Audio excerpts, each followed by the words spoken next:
after a few days of break, Galaxy Battle is here, and it means that exciting CS is here. Great CS. Today joining me, Luba, which is also incredible for me because I love Luba. I mean, probably everybody loves Luba as a caster here. And if Galaxy Battle is live, it means that we have a huge and great CS for you, for our fellow viewers. And to be honest, how many days? 4 or 5 holidays we had on Galaxy Battle, but I already missed all of you guys. Galaxy Battle games, Galaxy Battle fans, and viewers, so it's always a pleasure to be a caster here. Joining me with the Luba, what's your thoughts about the game? Oh, it's going to be a fun one. Of course, we're back in the playoffs of Galaxy Battle Phase 2. I mean, it's going to be interesting to see how things are going to pan out. I would say it's the top 16 phase. However, a team has been eliminated as Saw have forfeited their match against Sashi. So we be having 3 BO3s. Of course, tomorrow we will move on like nothing has happened. Moving on to the Veto, our first best of 3 is going to be Astrum versus 9. And we're going to see Nuke, Inferno, and Crane as the decider. I'm very excited to see how this is going to look, simply due to the fact that these two teams share a similar map pool. They're really good on all of the 3 maps we'll see in this best of 3. So I can see this go any which way possible. I can give a slight edge to Astrum given the fact that how they played in the past and what kind of potential they've shown, but 9 is no slouch, and of course it is going to be an interesting match to see, starting off on Nuke Astrum, starting on the T side, and already they want to strike towards A. Yeah, it's gonna be for sure interesting because Astrum has a lot of to show us and a lot of to prove after they got kicked out from Aurora, switched with the Eternal Fire roster. Yeah. And it's also an interesting one because 9 are not in the best shape in the last few games for them. And we'll see who's going to be the winner of Nuke, who's going to take Inferno, or we also might see a train. But now it seems like Bobek is about to have a fight on ramp with the dualies. It's only a matter of time. Who's going to get the first kill here? Yeah, but Astrum are not even rushing. It's already 1 minute on timer, but they're still not going there. Made a lot of noise towards A. Now they want to strike towards ramp. 2 players are waiting, but the dualies doing nothing. Favin, good on the click. There's the second one, not finding the third, but Rawls takes down Kenzie, and it's still a man advantage for 9, as Astrum have found their way to the site. But 9 with a man advantage, they can risk it, and Rawls risked it maybe too much, as Grix finds the kill as well on Montu, and only Krogan is the player standing on the side of 9. It seemed very good for them for the moment. But then Astrum struck back, and 9 may be a bit too overambitious, overzealous to try and get to the site. Krogan with an all to do, but not finding anything. It's the first round that goes to the hand of Astrum. Yeah, good double headshots by Griggs, triple kill overall by him. And yeah, and as you said, it felt like after this first iteration on ramp, in which one of the guys with the dualies had a problem with was Bobek, and after almost 1 taps by Faven there with the USP, it seemed like 9 had a chance to win this round, but after that they just lost the momentum, and Astrum overtake this round, got the first one. It seems like they're gonna go for a second one, because all what 9 has in this round is Deagle for Faven, and that's it. They already got control of A side. The bomb is also planting there on 1 minute and 37 seconds of the second round, and it should be an easy second round for Astrum here. Yeah, well played by Astrum. They got a bit of pace in this round. Always risky to try and rush into a site when you're playing against pistols, but this time the risk paid off, and as there was no resistance on the site, it's going to be a double of their advantage. However, still, they need to save the guns, and the pistols will be ready. So they're going to have to fight through the meat grinder to get the safety. Potsy might be in trouble. Krogan takes down 1, but there's going to be a cleanup afterwards, losing only 1 gun, and that gun being... Oh, sorry, they're going to lose 2. Hopefully, be able to recover a rifle. Not going to be the case, as 1 MAC-10 has rather been saved. So a bit of economic damage towards Astrum. 9, of course, on the first buy in this map. Yeah, and especially a pain for Patsy there, because he just fell on the floor, and after that bomb just exploded, and that was it for Patsy. Only 2 guns lost, however, and still not a big deal probably for Astrum. But it's all gonna depend what's gonna be the round and what's gonna be the idea by T-side here, with a Kenzie already pushing outside through the 2 smokes. And his position could be crucial if we'll see some aggression from defense there. Bobex already gets some damage. That was on A side through the smokes and probably through the doors. But so far this game is just kind of slow, patient. There is no risk at all by either side. And we'll see what's gonna happen and what's the plan by Astrum. But for me, it feels like it should be around close to the A side with the 1 player coming from main. Yeah, they're trying to get right now. And as they pour in, though, Montu finds the first frag. Not stacked up just yet. 3 players on the side of 9R, so Astrum is going to change their approach. Try to find an opening someplace else. Ballbeck, not the best situation for him to be in, and Potsy will take him down. Vrals gets unchecked, unchallenged, finds the first frag, gives his team back the advantage. Short-lived, though, as Grix takes care of Montu. Ral's now overwhelmed, and good plays coming in from the side of Astrum. 1-for-1 trades were enough to secure their 3rd round. Yeah, and in this situation, somehow it was iteration 1v1 at the end of this round, which was taken by Astrum player. It was Grix who won this round. It's 3-0 start, a huge start for them on this nuke, on their pick as T-side, and it's already a problem for 9 as they take the first tactical pause. And looking at their economy, it's not the best situation either for them, because it's going to be an equal one, and if Astrum gonna get the success on round number 4, it's gonna be 4-0 start for T-side on nuke. Let's be honest. I would say probably 55% for CD side here on nuke, and then 45 in favor of not in favor, but for T-side, as we talk about the rounds. And we see more comebacks for defense. So we'll see what's gonna happen here by 9, because they need to walk up. Probably not in this round, because this is the pistol round for them. But next one is pretty important for 9 and their future on this map. Yeah, the thing is, especially on the tier 2 scene, we do see some teams that perform better on the T side of nuke. Not the case for these two, though, as Astrum has around 50% win rate on CT compared to T. A bit less for the side of 9, so they're still going to have a chance on that T side, but they really don't have the luxury of letting Astrum run away with it, or at least start running away with it at the beginning of this map. You don't want to give them the momentum, and we've seen that they are a momentum-heavy team from the plays they've made so far. Now playing it slow, playing it safe, just waiting to deal some damage to these pistols. You don't want to run into a stack, especially when you know that your opponents are not wielding just USPs, but upgraded pistols, Kevlar as well. We can also expect Montu to have an op in the next round, so that's going to be big for the side of 9. They're going to need to fire back as soon as possible, though. Yeah, for sure. If there is a time for push, it's now, because 30 seconds left, especially against the pistols, it could be a huge problem for some of the teams. We'll see what's gonna happen, because Mantu is on 8, but no, Kenzie gonna get the kill, then Patsy gets another one. Rick's also working. Yeah, that's gonna be a round for Astrum, as they walking slowly towards A side, but still taking it with only 1 death. For Kenzie in this round, it's 4-0, and some economy already building for Astrum here. And as you said, yep, we might see an up from Mantu, and we're gonna see it in this round. First time on server, Mantu will try his best with that sniper rifle, and we'll see. Maybe he's gonna be the guy to make a huge round, to be a hero for 9 and to manage to win the first round for them. We'll see what's gonna happen as we start round number 5 of this incredible nuke.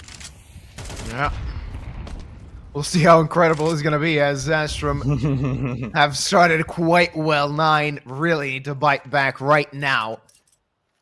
Utility already spent a little bit from both sides. Of course, Astrum have had full utility from the beginning of this round, as their economy is doing quite well so far. Only Potsy below $1,000, and Potsy is the guy that's going to try and find the first pick, only doing a little bit of damage. That fire is going to make Montu leave his position, and Faven left alone and defenseless. Spotsy takes him down. That's a +1 for Astrum as they've took a lot of control now over this map. Rawls trying to fire back. They need the next frag. If the next guy dies, the rest should just save. Bob still fighting, finding 2, but now the round might be done and dusted.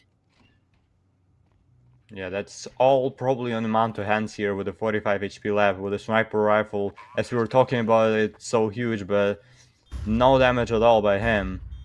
And it feels like they're gonna go for that try and retake, but at the same time they don't have a defuse kits, and that could be a huge problem. And no, they still undecided what are they doing, because they're just circling around fence.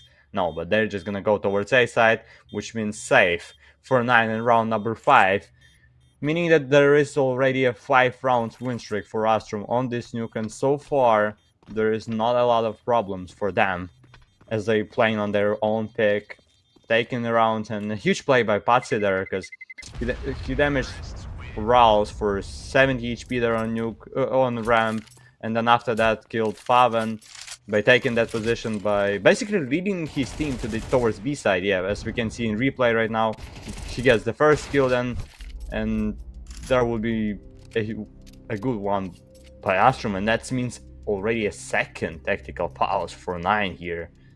And that means that there is not the best situation in 9 team.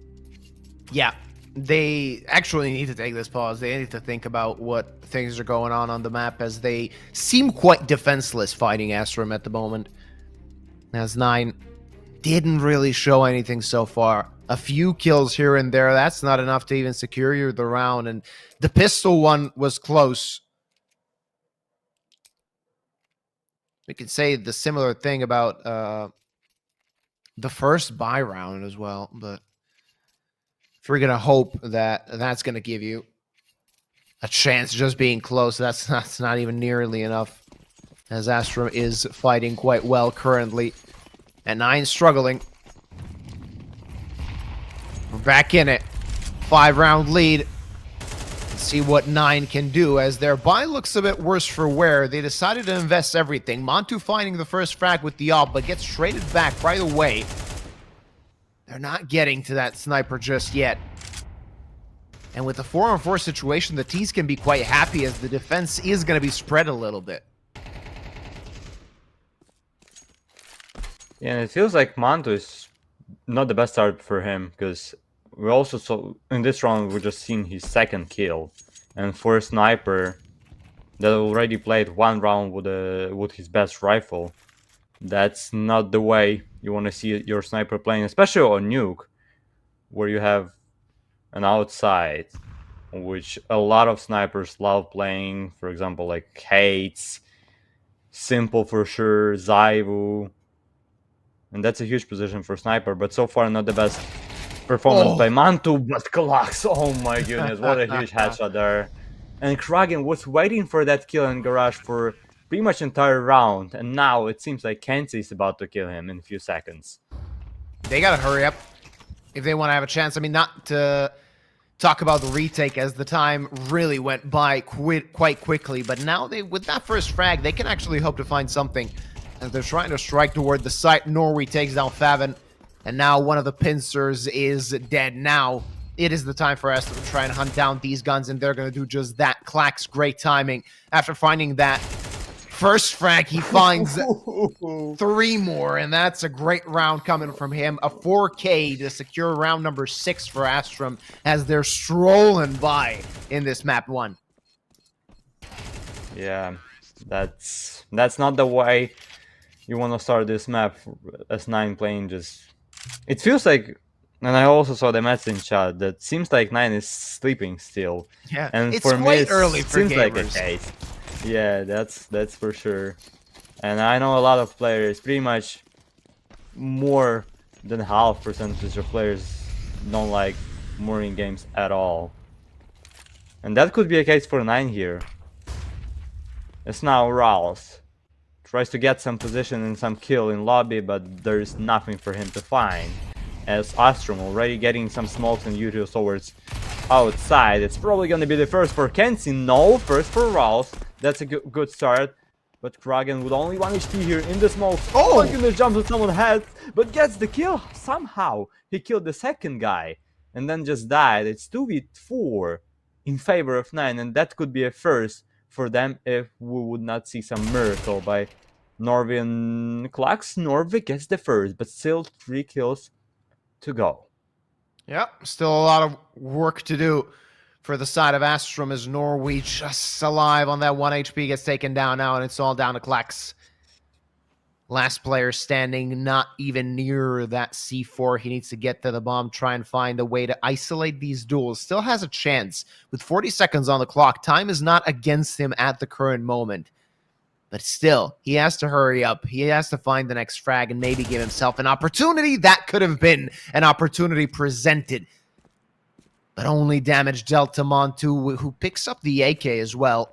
So little time now remaining as 20 seconds is ticking off the clock, and Klax knows that this round is unwinnable, impossible. And he's going to get the backstab. He's going to die as 9 secure their first round on this first map. Yeah, finally, for 9 fans and for this 5 of 9 players. Yeah, Kragan probably did a huge job there. Because with 1 HP left, he got somehow a kill against Patsy with a Deagle. And that was a huge movement by him. Which probably had yeah, for sure that was a huge impact by him to win this first round. But look at the economy of Astrum. They lost only 1 round, and we can already see $0 for Grix, which is kind of crazy. And 150 for Patsy. There's only Klax with a 2k and Kenzie with a 1k, and that's it for Astrum. If 9 are going to be able to secure a second round in a row, that's going to be a huge chance for them to make a huge recovery on this nuke from 0-6 score. It might be in future, probably 4-6, but it's all going to be decided in this round as Patsy goes to the A side, but already dies by Rouse. Yeah, he tried to be that opener, not finding anything. Only 19 points of damage dealt to Bob, and that's far from enough. As Astrum now seems to be struggling, even though they only lost 1 round, this one does not seem so safe. They need to find the next kill. Finally, they find an answer, but still 1 player lurking on the site, and there's Rouse who doubles up, and it's only Kenzie remaining. That is round over, and that's 9. Taking the driver's seat of this map, as Astrum are not going to have any money after this. 9 can really bounce back, tie a few rounds together, get some confidence on their side after a lackluster start, tying 2 rounds together. And it seems that they can do a bit more, as their opponents are going to be on an eco in the next one. Yeah, and Rouse, what a way to wait there. He was just waiting for that moment, for his moment to shine and be the hero in this round, as he did a triple to win the second. And as you said, for sure 9 are taking a driver's seat here, and that could be a moment in which they're gonna dictate the map and gonna be dominating this for a few rounds. If they should take the third one already, as we see Kragan just getting an easy kills on the outside. First, second, and third with a huge headshot. And there is also Rouse who gets a headshot. It seems like 0 kills by Astrum in round number 9, and an easy one for 9 to take. Or Kenzie gonna have some surprises. Oh, that would be quite amazing if Kenzie takes the clutch. He's just going to get cleaned up as his teammates were before. And now it's 9 building up the bank. Of course, a little bit too late, given that it's only 3 rounds left to go in half number 1. But still, it's never too late to come awake on a map, and it seems that 9 have done just that. Back on a buy is the side of Astrum. Let's see what they can do now that they can have 4 AKs and up a good amount of utility. Far from perfect, though. They would like to have a few more grenades to work with, but still a good chance in this round to maybe secure at least a minimal lead at the half. Yeah, for me it feels like Astrum just stopped to play on ramp. And oh, Manto with a Great basketball grenade there on outside with the first kill, especially against the sniper rifle, which is now on the floor, and it does not seem like Astrum are about to pick it up, so it might be just wrong with the 4 AKs for them. That's a good start of this round for 9, especially on that score, with that situation, as we talk about the money of Astrum. We'll see what's gonna happen, but it feels like Astrum now are just going on worst position for them, because they had a lot of success on ramp, they had a lot of success on A side, but now they just kept walking towards secret and outside, and it doesn't make them a lot of huge situation in their favor. Oh, look at As we see Kraken. Kraken, look. And that tosses a wrench into the gameplay of Astrum. Even though they took him down, now Astrum is in trouble. Their position's completely known, and they, or rather 9, know that there's one more player towards ramp. Though, Montu rotated off. Might be in a difficult spot here if Klax fires off. Let's see if he can get the timing, though. Kenzie takes out Montu, so now Klax knows it's safe to get to the side. It's a 3-on-3, giving themselves a chance once more to the side of Astrum, as they can plant the bomb in the current state of affairs, and 9 really want to stop that bomb plant as soon as possible. A bit too late was Rawls. A second earlier, he would have taken down the planter and completely destroyed the game plan of the opponents. Bob is going to die, but Favin gets the trade. Potsy next. Favin takes him down, gets traded back, and Rawls takes the 1v1. It's going to be round number 4 for 9. Yeah, that's an important one for 9 to take, as we see Rawls defeating the C4. And already a lot of money now for 9. 12k for Rawls, yeah, and a lot of money for his teammates too. Kraken was so close to get a huge play there with a triple maybe, or with a double, but a good timing for Astrum player who just switched. I don't know why he did turn away in that way, but I mean, sometimes it happens, and sometimes that guy that just turns in your way gets that kill. And look at the money of Astrum. That's a problem for them. They were leading 6-0. And we were talking about 9 being asleep, but now it feels like Astrum cannot find the shape that they had before. Yeah, though they have met the quota so far. 6 rounds on the T side of Nuke, not something you can be too unhappy with. Rawls finds the opening, and that's an important one, as Kenzie seemed to pose quite a threat. Bomb planted, but another man lost, and now they need to fire back, but losing manpower quite quickly. It's Norway, the only one to remain, but look at his position. He's nowhere near that planted bomb. They're not going to stick it just yet, but now they know his position. Now they can do it, and Kraken's just going to take down Norway. It's 5 for 9, and they're really playing well right now, feeling this nuke. I said it's going to be a close-fought affair in this best of 3. I still stand by that. Was a bit worried for 9 in those first 6 rounds, but now Astrum, they're the ones that are looking for the answer. Yeah, that's... It seems like we're just going to have a 6-round start from Astrum in a row, and then it seems like we're going to have a huge response by 9, as they already got 5 rounds for City, and might go for another one. And we already had 3 tactical pauses used in first half of this nuke. 2 pauses was taken by 9, and as now we can see a 30 seconds pause for Astrum to make some changes, because now it just feels so bad for them.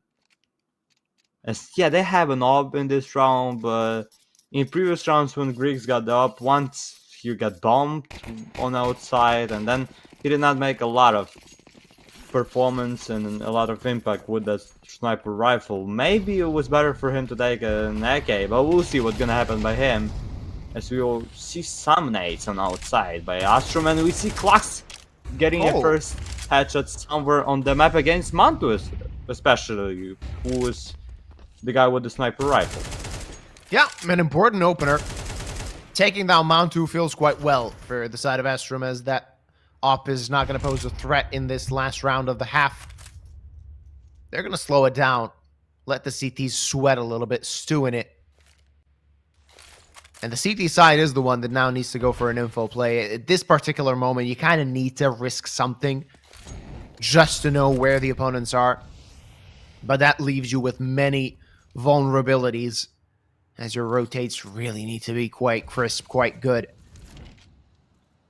A bit more than 50 seconds on the clock for Astrum to strike toward the site. They're taking their sweet time, taking complete control of Yard before they maybe decide to split towards A, and I can hardly see a way for 9 to fight back through this as Klax takes care of Krag, and now it complicates things even more for the side of 9. One by one, they all fall. And Astrum, look at their decision. They're going to go toward the B-bomb side. It's very important for Fabian to find something, but he only finds one, and it's only Rawls on his feet finding the first, but still 3 more left to go. Bomb planted. Needs to find the next one, whiffing a little bit, and with 10 points of health, really not a lot of room to work with. He's going to have to stick this. Can they actually cut down the diffuser? The answer is no. They don't know. 9 as Rawls clutches an impossible round with 10 HP. Rouse, the man you are to win this last round. And that round was already, in my mind, it was already taken by Astrum, but no. Rouse with a huge molly in single doors, and then just full smoke diffuse without any stress for him. He got this round. That was a huge one to win. Oh, we almost got a red one here, also on the case, but it's gonna be a USPS Joe breaker for a lethal math. Congrats, brother. As you can also congrats Rouse with that great diffuse in situation 1v2 with 10 HP, as you said, only left. That's an incredible one to take and finish this half after they started 6-0. And I don't really think that there was a lot of positive things on their team speak when they got the second tactical powers. But after that moment, we started to see way different play by 9, and that was a successful one for them. As now they're starting second half, and maybe they're gonna take a lead here if they're gonna be able to win this deep pistol round for them. We'll see. We'll Luba with our fellow Galaxy Battle viewers as we start round number 13 of this nuke. Oh, Mantu opens things up. That's a good opener for the side of 9 as they're continuing their reign of terror. Don't forget, they chained together 6 rounds and looking for the 7th in a row. A good place to do just that. The A-bomb site, bomb planted. And with a man advantage, they can just hold on, try and waste as much time as possible. And look at this. Astrum, they don't have a kit. They're going to have to hurry up if they want to have a chance in this pistol. And the bomb has ticked to half, 20 seconds less than on the clock. They're going to have to swarm the site right now, but finding frags they are. That is a 2-for-1, but still a lot more work left to do as Grix takes down Rawls. Bobek, that's good. That's a good headshot that wastes a lot of time, and there's no more time remaining. That's going to be the pistol for 9. Yeah, and it means 7 rounds in a row by them. After disappointing start for 9 and for 9 fans for sure, but now, if there is some time for 9 fans to be happy, it's now. As they're taking a lead for the first time on this nuke, but in what an important way. It's 6-7, and we're gonna see a 4th by Astrum. If 9 are gonna be able to win this round, plant the C4, it should be a 6-9 for them. If there would be not any surprises and shocking moves by Astrum. We'll see what's gonna happen as we see, oh my goodness, just 5 guys running towards ramp. That's a huge push. And 1:40 and they almost on the B side. Yep. Now, a lot of trouble for the player with the FAMAS. Let's see what he can do. The answer is nothing as Potsy gets decapitated by that MAC-10.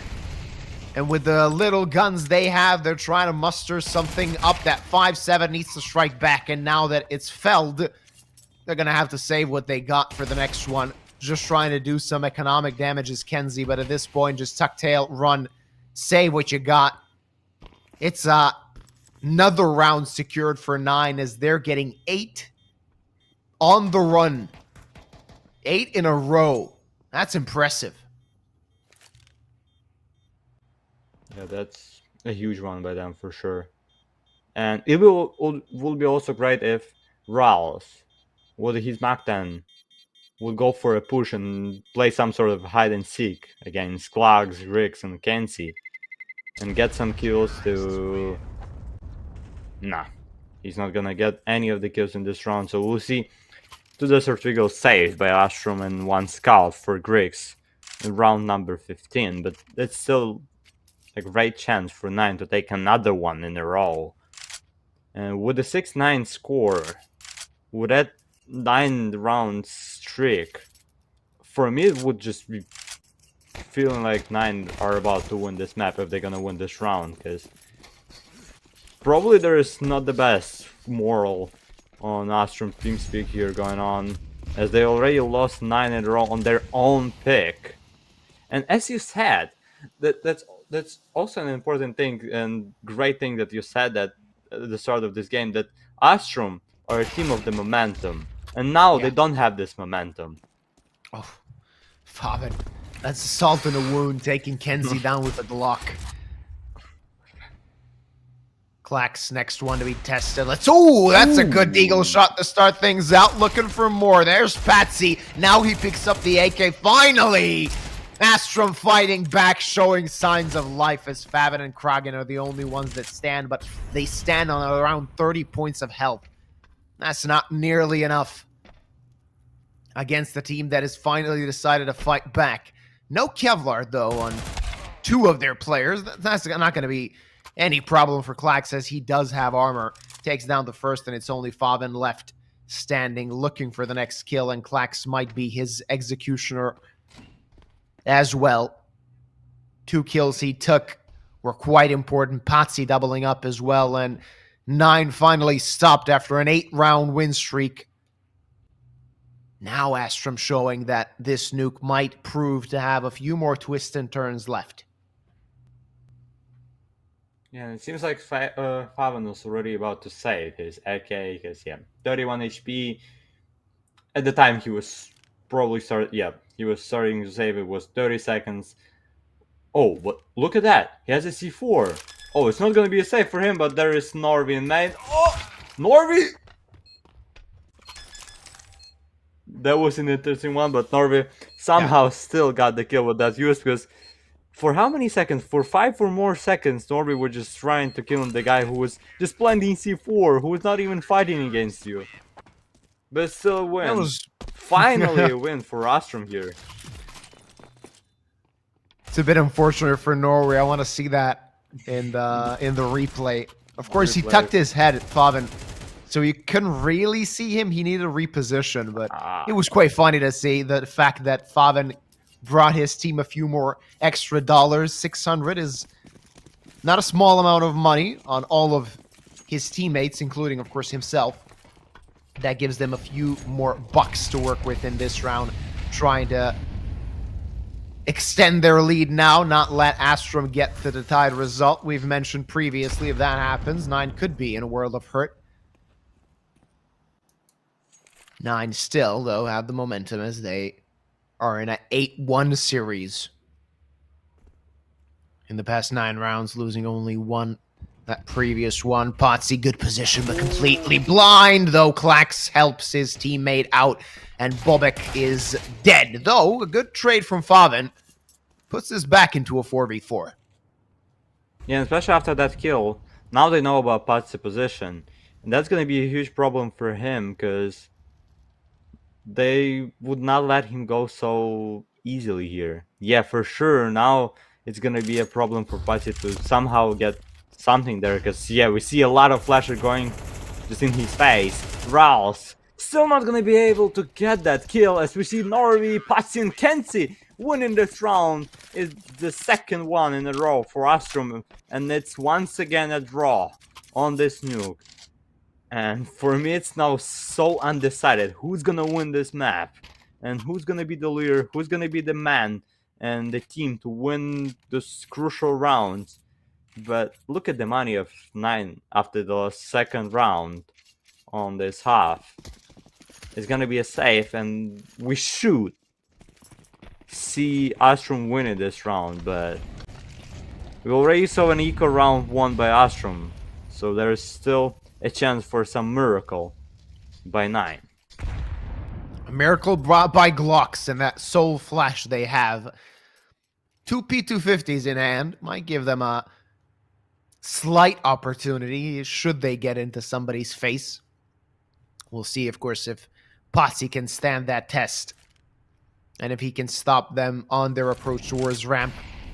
Molly thrown, correct time. Now the approach happens, though he gets taken out. He's going to get a posthumous frag on Montu, as this still is a 4v4. They recovered the AK, and that's an important bit of information. Still no Kevlar, though, on any of their players, so that, of course, could prove to be a problem. Klax, even though he was blind, he doubles up and takes control of this round and seemed dangerous for a moment. Now, it's not even the question of can they do it, as that last man standing Bob XD is going to try something with that AK.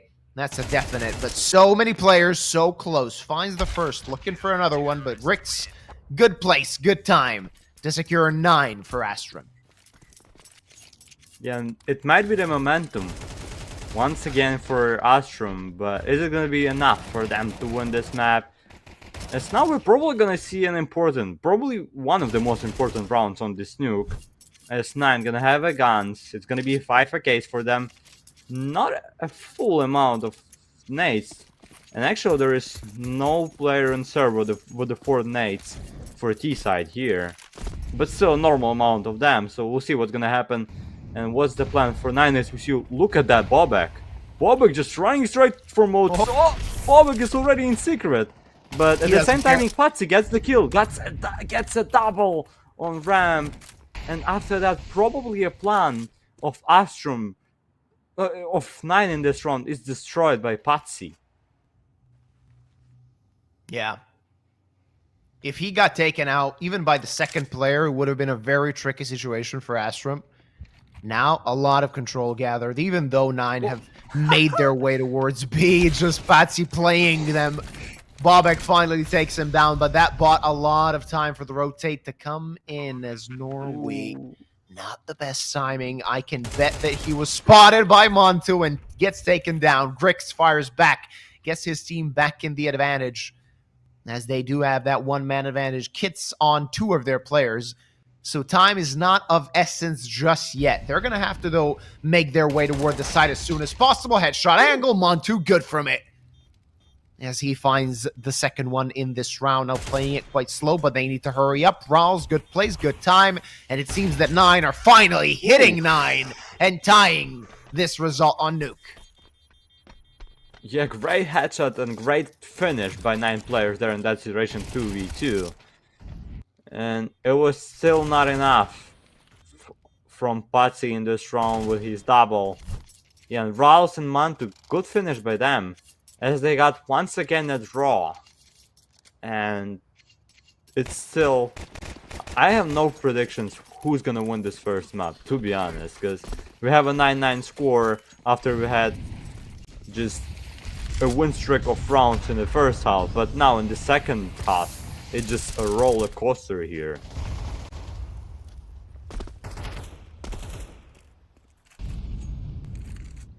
Opener from Bob. One-man advantage for 9.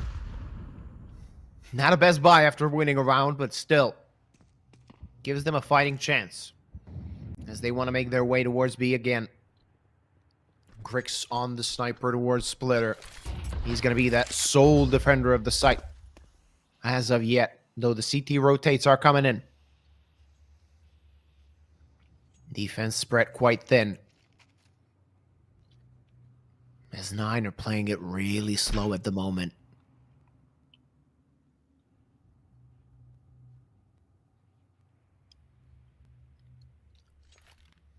Patsy. Is he gonna be a huge problem for 9 on this B side? And this round is probably stands all on his hands. As you see, Patsy gets gonna get the first. Yep, that's gonna be a Faven. But now, after that, just Bobek gets a first, then second, it's already a third for him in this round. And Bobek just lead his team to win another one, which gonna make 9 taking another one. And that's gonna be a 10 for them. Oh, Kragan, that's a bad situation for Astrum and their economy as we see Kragan getting a headshot against Glax. It's all about Norway, who's won against almost entire team, against 4 enemies with the defuse kits, but there's no chance for him to make something in this round. Maybe yeah, gonna get an extra kill, not even an extra kill for his stats as Manto making this headshot and finishing this round with only 1 player who did not survive in 19. It was Faven, as we can see Patsy getting him, but this was an only 1 success for Astrum in round number 19. And now, I was talking about the problems for 9 economy a few rounds ago, but now there is a huge problem for Astrum as they don't have a lot of money in their pockets, and now it's gonna be a round with a Deagle, with 2 Deagles, just basically pistols by them. Yep.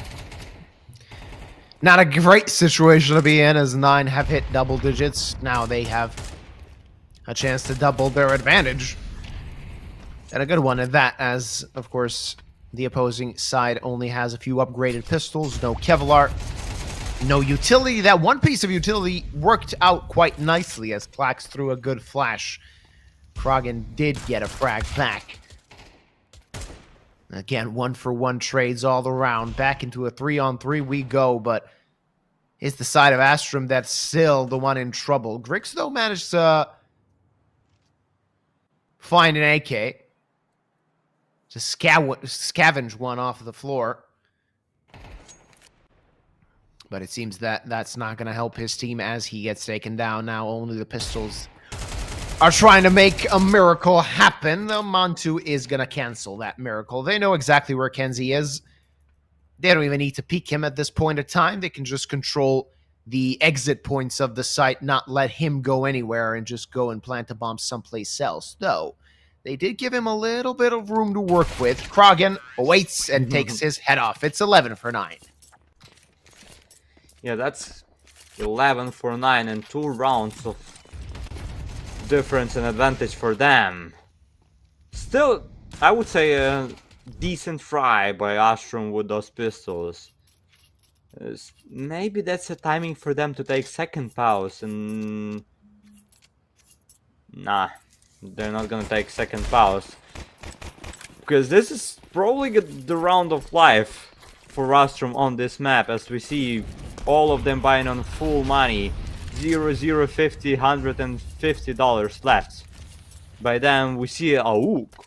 I don't see that gun too often, to be honest. Yeah. We'll see what Norway has with that gun. Maybe we're gonna see some huge highlight. And do you remember that meta when a lot of players, I believe it was 2021, played with Ook and as Grix getting a kill against Bobek. That looked nice. That looked pretty as Grix gets his team the chance. Let's see what's going to happen now with Patsy as he's being rained on by that utility, though the T's deciding to disengage. Patsy knows the timing, maybe wants to lurk toward the lobby while the 9 players try and get to that A bomb site. You can hear that AUG firing away, and Norway finds a kill with it. Faven finally fires back, but still a lot more work left to do as 2 players defend this site. Faven taking heads, but not taking care of Kenzie. And Montu will die for number 10 for Astrum. This nuke is still delivering, as I would not be surprised if we go to overtime. I would not even be surprised if Astrum are gonna take all of these rounds in a row and win this map. Because it's so just unexpected what's gonna happen in every situation on map. Who's gonna get the kill, who's gonna get the headshot on every single area of the map. There is still always a chance for some shocking moves by some of the players, by some highlights. We'll see, but it feels like there is a huge O that we're gonna see over times here.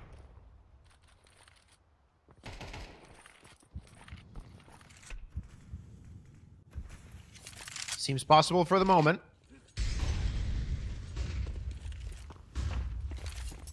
Going towards ramp is the side of 9. Let's see if somebody can defend it, as Potsy not close enough to defend that part of the map. Completely given to 9. And Bob again on the lurk.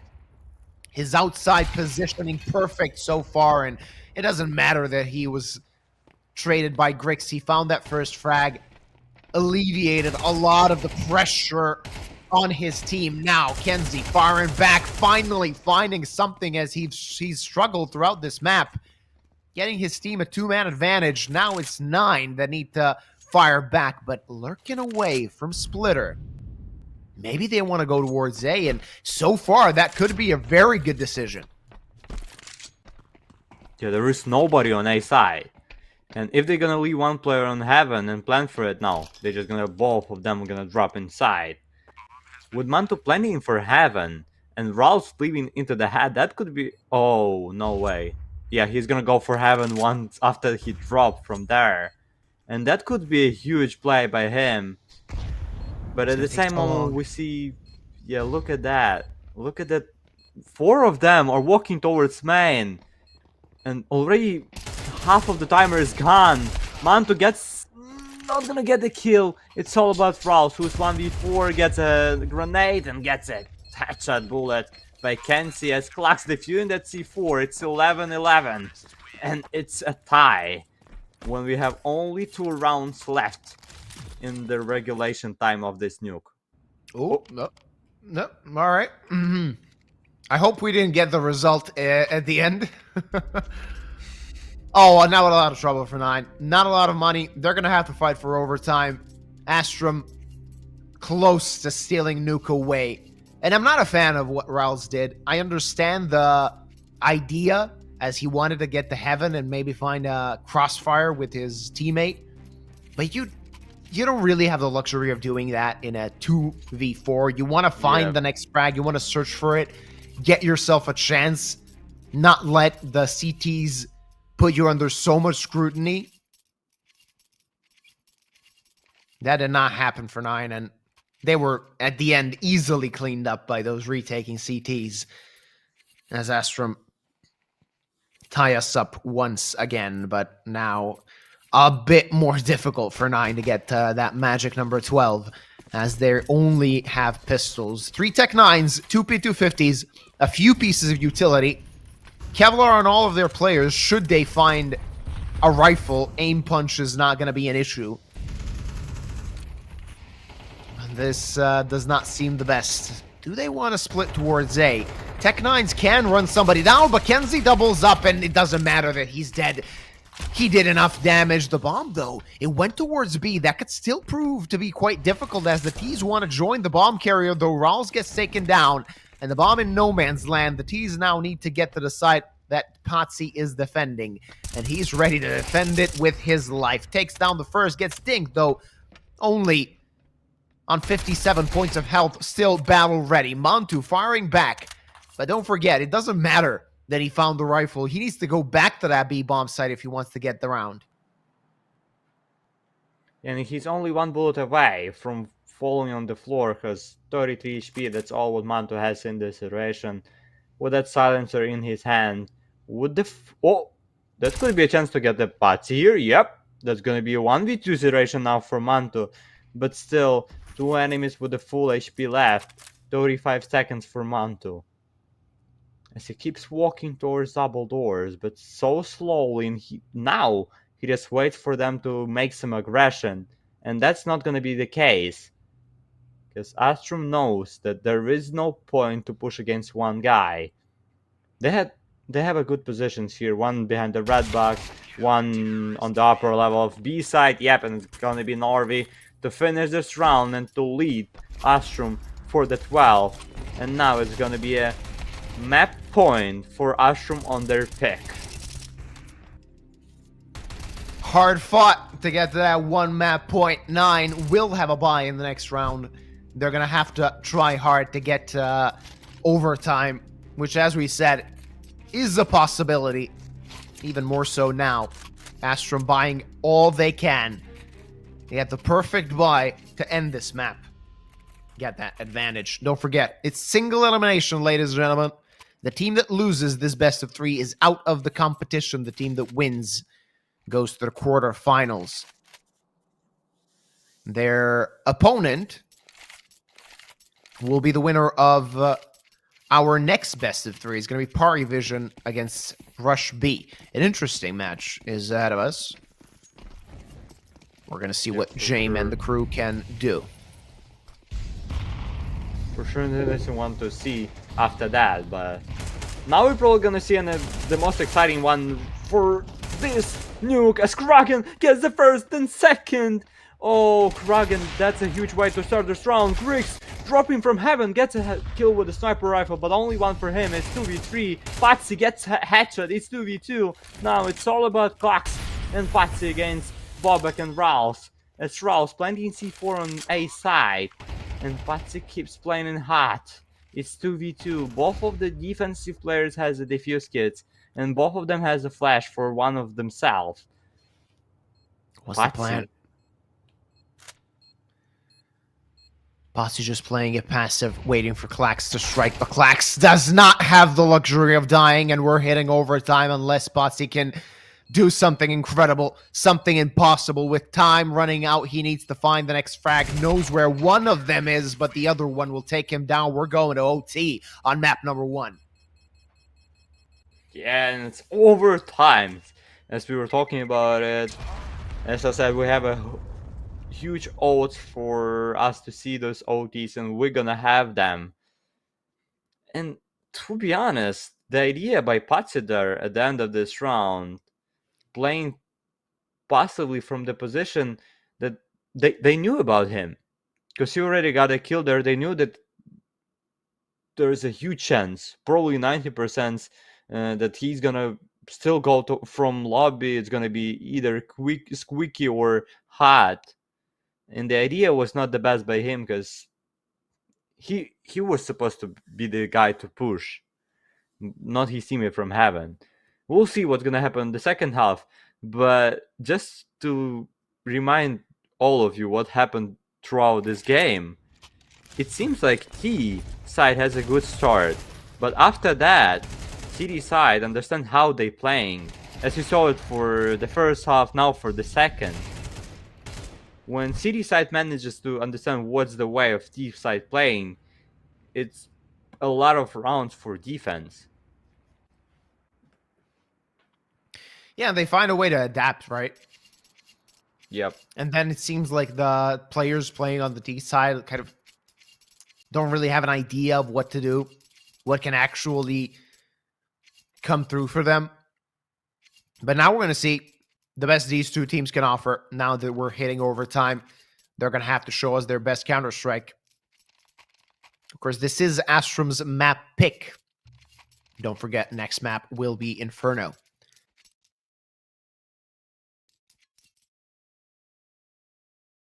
But now it seems like we have some technical issues just ahead of the overtimes. And for our fellow viewers, it's a time to redeem your Galaxy Battle Points. To buy a Galaxy Key, as we're gonna have another case on this map during the half time of this OT. So use your 500 points to maybe win a knife. Who knows? Maybe. Yeah. Maybe. I've seen a knife be delivered, and as it's my understanding, of course, correct me if I'm wrong, if you win a skin, you just toss your trade link, and you're gonna get it. Yeah, that's how I got my M4. Do you remember the one that I won a few days ago? And that's actually a good skin. I played with it. That's a good one. Always a chance to find something good. I mean, from my time, of course, casting, this competition is in phase 1 as well. A few knives have been delivered, so a good chance for you to get something. Faven doubling up towards ramp. That's important. That is huge. Norway wants to strike back, but Faven is ready, as he really wants to win this map. 18 frags on him, 3 collected in this round, and looking for the 4th, he gets it as well. A 4K for Faven, as he struck down Astrum. That's salt in the wounds. Astrum had a chance to win map number 1, but 9 now biting back more than ever. Yeah, and Faven, he was just not ready to die in this round. With the 2 HP only left, but still didn't give any chance for one of the Astrum players. With the 2 HP only, but that's a huge start for 9 player, and also for 9, as we see Norby in round number 2 with already $150, and Grix also with the 350. If 9 gonna win this round, it's probably gonna be 3 rounds by them taken in the first half of this OTs. As we see Bobek, oh, what a good move by him, walking towards smokes. And he's gonna go towards heaven here, not into the main. And Bobek, with 1 minute 20 on timer only, he's already in heaven. That's important. He could be a big threat here. Look at this. The CTs have no idea. Oh, no, that's a whiff. That's a whiff and a half as Astrum collect 4 frags, completely obliterating the offense. It seemed to be so good for 9, but Bob XD, he's whiffed it. Faven, though, still fighting back, finding one more, but that was not enough, as it's going to be 13 all. Yeah, that moment in heaven some sort of reminded me Nico moment there. Oh, yeah. In major final. But to be honest, it was just the worst timing for you to get, as you started shooting against your enemy in the timing when he just jumps. That was just an unlucky moment for 9 player, as we have once again a draw, 13-13. Enough money for 9 to buy, enough money for Astrum to be with the best guns before we're gonna switch sides on this nuke. Let's see if 9 can fix their previous round mistake. Get a lead after the first half of overtime. Kenzie not opting to burst through the smoke. Grix, so that's trouble. Finding the first, looking for the second. Oh, that's great movement for Grix as he finds 2 completely still battle ready on 73 HP. Misses the third one, but now he has support as well as he takes the third in the end, completely destroying the attack of 9 as they've lost the bomb as well. The last 2 players need to fight for it. They're going to need to go into the crosshairs of Grix. Can he get the ace? It seems to be on the cards. Missed the timing on the first good flick, though. Faven takes him down. Again, in a 1vx situation, is the German player, but not going to find anything this time around, and it's a 1-round advantage for Astrum. Yeah, that's a good way for Astrum. If they're gonna still start as they started strong at the start of this game for T-side, it should be a good case, and that could be a winner for them, as we have a case here. And who's gonna be the winner of the case?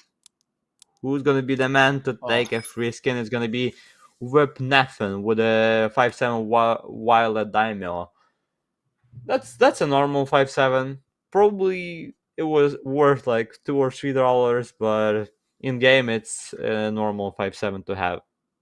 Yeah, it's an all right looking skin to have. Congrats to Nate. 1-round advantage for Astrum. Getting right back into the action as Grix found the 4K to end the half of OT. And that was a good looking 4K. It seemed for the most part that he's going to get overwhelmed in the end. Maybe wanted that ace a bit too much. Decided to still be in the crosshairs of his opponent, hoping that Faven was going to whiff. Not going to happen, though. 9 back on their CT side, which, well, it was a mixed bag, as the start was not really the best, but in the end it served them well. Of course, referring to the first half of regulation, where they were in a 6-round disadvantage, afterwards managing to tie up 8 together. Very slow round to begin with. Yeah, and just reminding myself how Astrum were playing for T-side. It's just the same way how they started this map and got 6 rounds in a row with the clocks in Wentz getting it first, then throwing him all into the Faven. He knows about him. He's gonna be able to get that kill because this kill could be crucial. Yep, and clocks gonna get another. It's already a second kill for him, and B side is wide open for Astrum to take. Bobek in the smokes gets a Grix. However, the C4 is still not here. It's running towards B side, and Clocks getting a triple. Clocks the man you are to win this round for Astrum and probably take around 15 for them, as Bobek and Manto is only a duo to stay alive against 4 T players. Bobek gets a kill against Clocks, but still 3 kills more to go and only 2 HP left for Bobek as he takes a sniper rifle from his teammates. Both of them gonna go from ramp, but half of the timer is already gone. And now they need to defuse that C4 quickly as Norvi gets a headshot against Mantu. Bobek is only one with the 2 HP and Norvi with the 1 bullet just gonna finish his life. It's 2 map points for Astrum on this nuke, that they're picked by themselves. And are they gonna be able to win this round to finish this map? What do you think? Do they have a chance to finish it now? They had one chance in regulation, didn't use it. Off of the great push from 9. Now they have another 2 opportunities. Let's see what they can do, of course. Hoping to see Inferno, as these 2 teams play it quite well as well.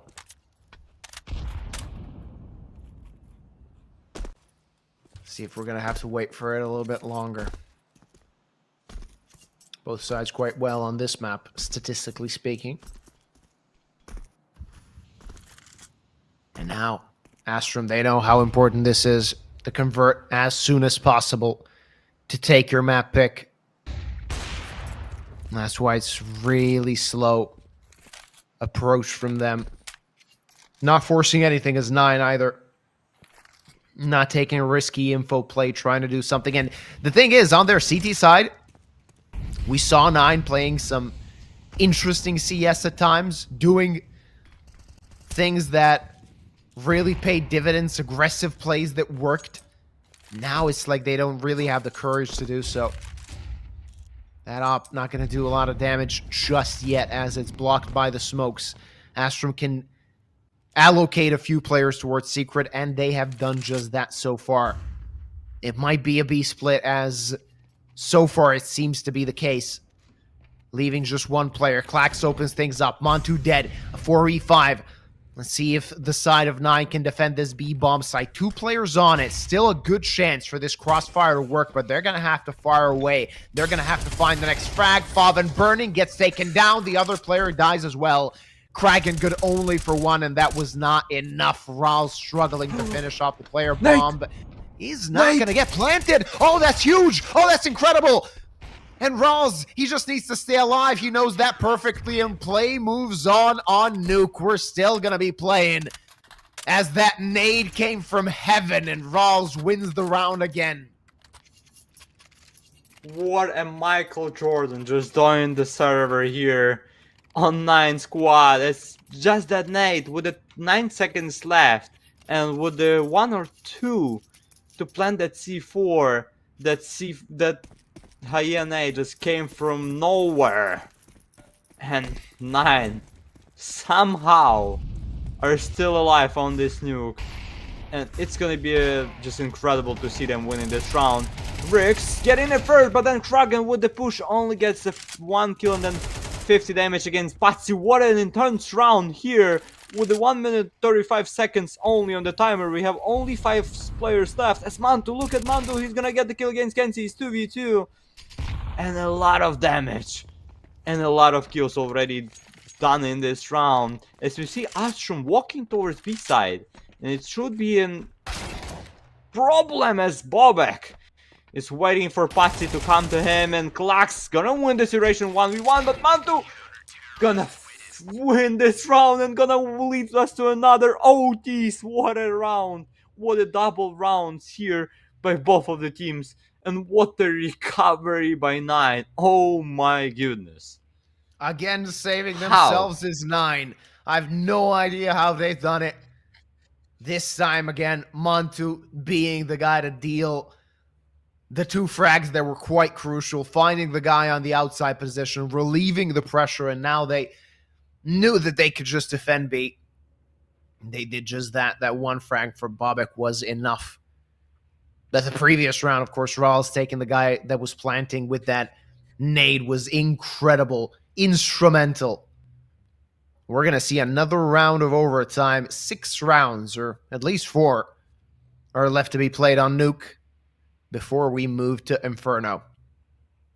Another thing to mention, another round of overtime means another giveaway is going to happen at the half. After 3 rounds were played, somebody's going to get a nice skin.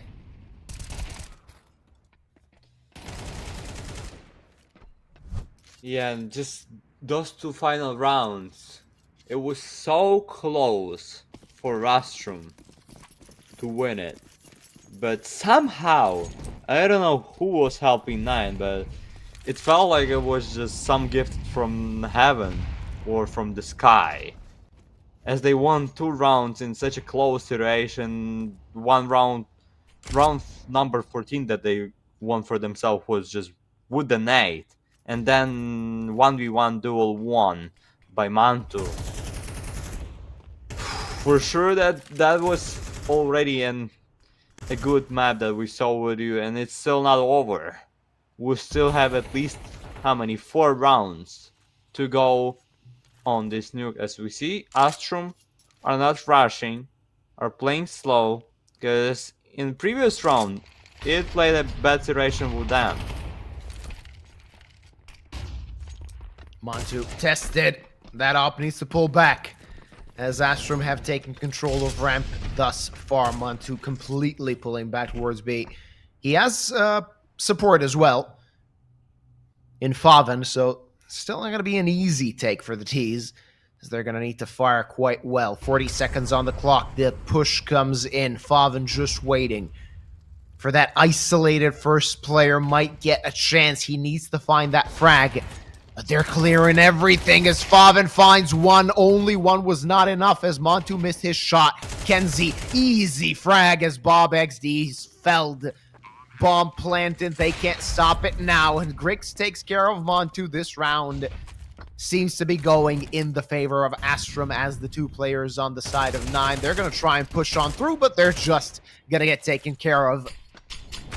And Rawls knows it's a lost battle, a lost cause, and the M4 he has on him now could be of use in the next round.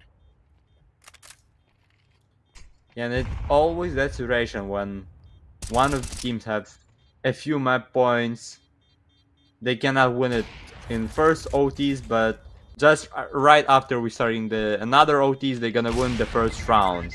As Grix getting kills against Rawls, and there gonna be no save of that M4 for the next round. However, enough money for 9 to buy, as we have an OTs and every player gets $10k of the start of the each half. But for Astrum, so far they had a good success and had pretty much always success when they played slow rounds. And if they're gonna keep doing that, if they're gonna keep playing those rounds, slow rounds good, it might be the case for them. Maybe win this round. Okay. What a flicks! And then a headshot. Somehow it was a headshot with that flick. How? That was quite quick. Quite fast. It's a 4v4. But this could be an interesting play. Did they see the player on roof? I bet they did. And Kenzie is going to take care of him. It's a man advantage now for Astrum as they really want to take control of this map once again. They had 3 opportunities to end it so far. Looking for more. A long ways to go if they want to do just that. And as you said, it worked out quite well for them to play it slow. They're doing it again. Waiting for the CTs to make a mistake, and so far they've punished that one mistake made by Bob. A bit overambitious. And Rawls might still be in a good position here, as the T's left undecided as to where they want to go.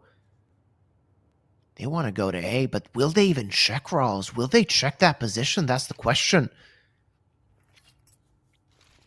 Moving back towards B. 25 seconds left. Rawls collected a lot of intel.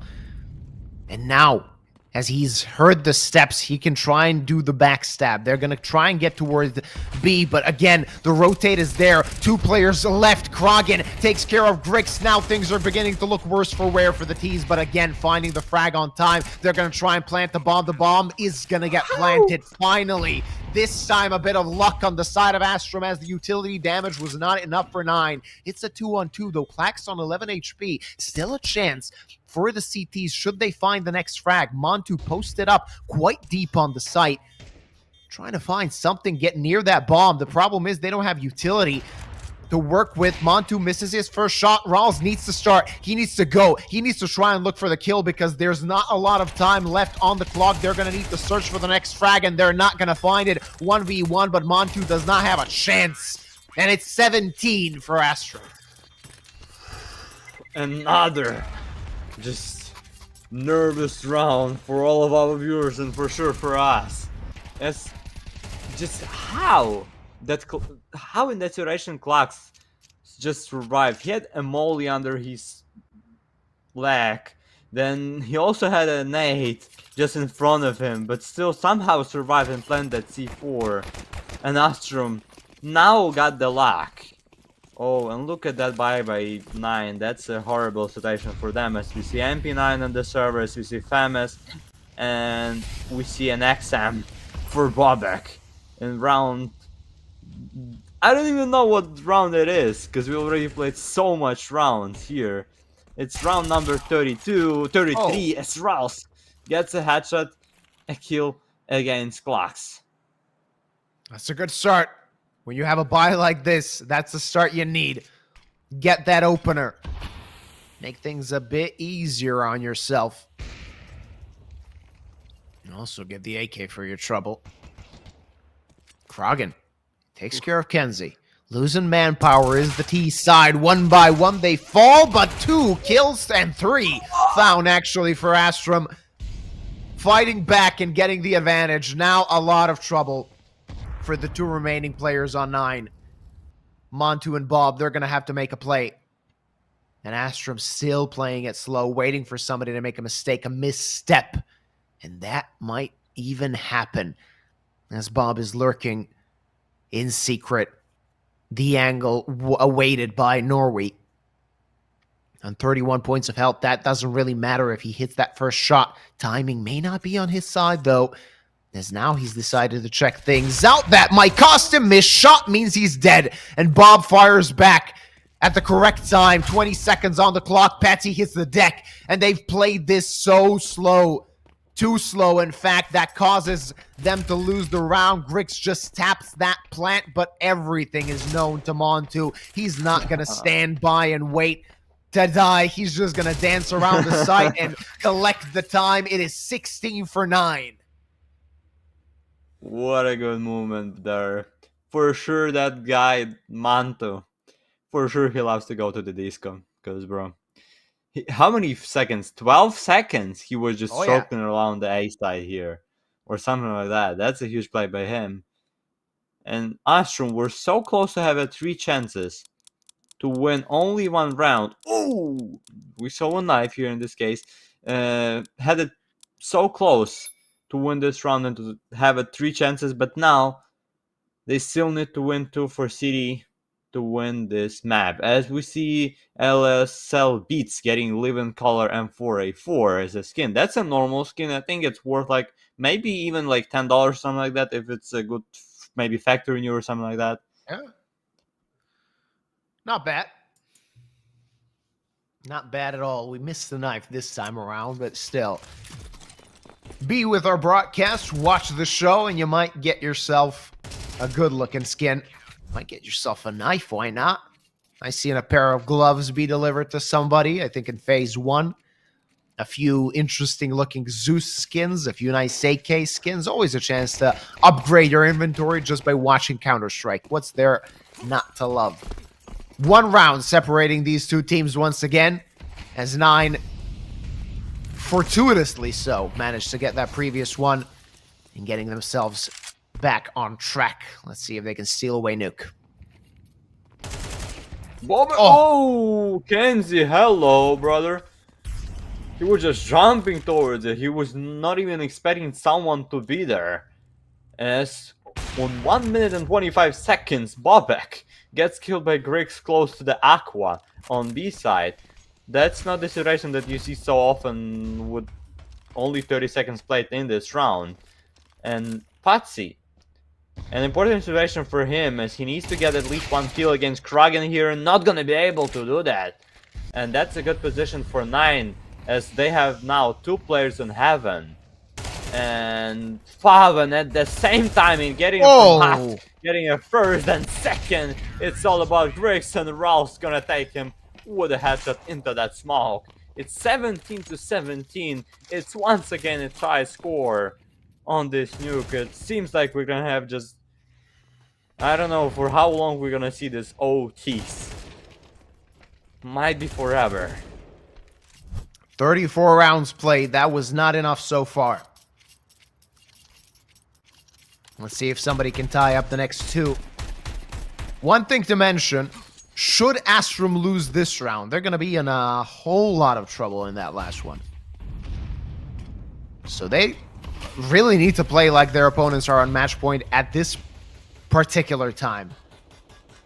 As in the next round, they're not really going to have a lot of money to work with for any resistance they want to muster. And 9 knows it. They know how important it is for them to win this one. The opening frag is not going to go to the hands of Bobek. 33 points of health left on him. Lucky to be alive is the player of 9. And disengaging once again.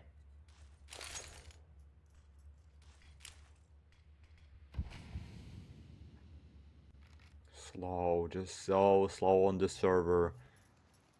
Every single player on the map knows that one mistake could cause a disaster for someone of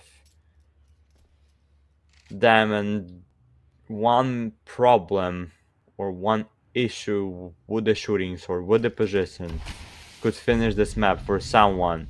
As we're already watching this map for almost 1.5 hours, only 1 nuke, and losing this map after you spend so much time on it, that's gonna be a disappointment for one of the teams, especially for Astrum here, because this is their own pick. Patsy, 20 seconds left and still no kills on the server. What's gonna happen here? 15 seconds left. 9, hello boys, you need to plant the C4 or get the kills. Are they saving or what? Oh, finally, Kragan finds the kill, but too little, too late. I would say no time to plant the bomb, and the defense is ready. That's a disaster from 9. Why do they wait so long, as they're going to fall one by one? It's only Fallen left. He's going to save that AK for the next round, but that's not important too much for his team, as they're going to have to fight once again to get the triple OT. One more chance for Astrum to finish things off on Nuke. Yeah, that round was just gifted for Astrum by 9. That was, I don't even know what was the plan of this round. Because what did they expect from that drop from Heaven? With the 20 seconds left only, even less, it was like 15 when they just started to fall onto the A side. In 5v5 situation, what do you expect? All of your enemies to be on B side, or what was the idea by 9 in that previous round? I cannot even understand and explain it. And probably I would assume that their idea was initially to try and find a pick somewhere on the map. They decided to play it quite slow, but they expected probably somebody to be towards outside, maybe somebody to be on Heaven, and giving them a chance to maybe find a trade. But Astrum played it so passively that 9 couldn't really get into a situation to find the first frag of the round until it was really too late.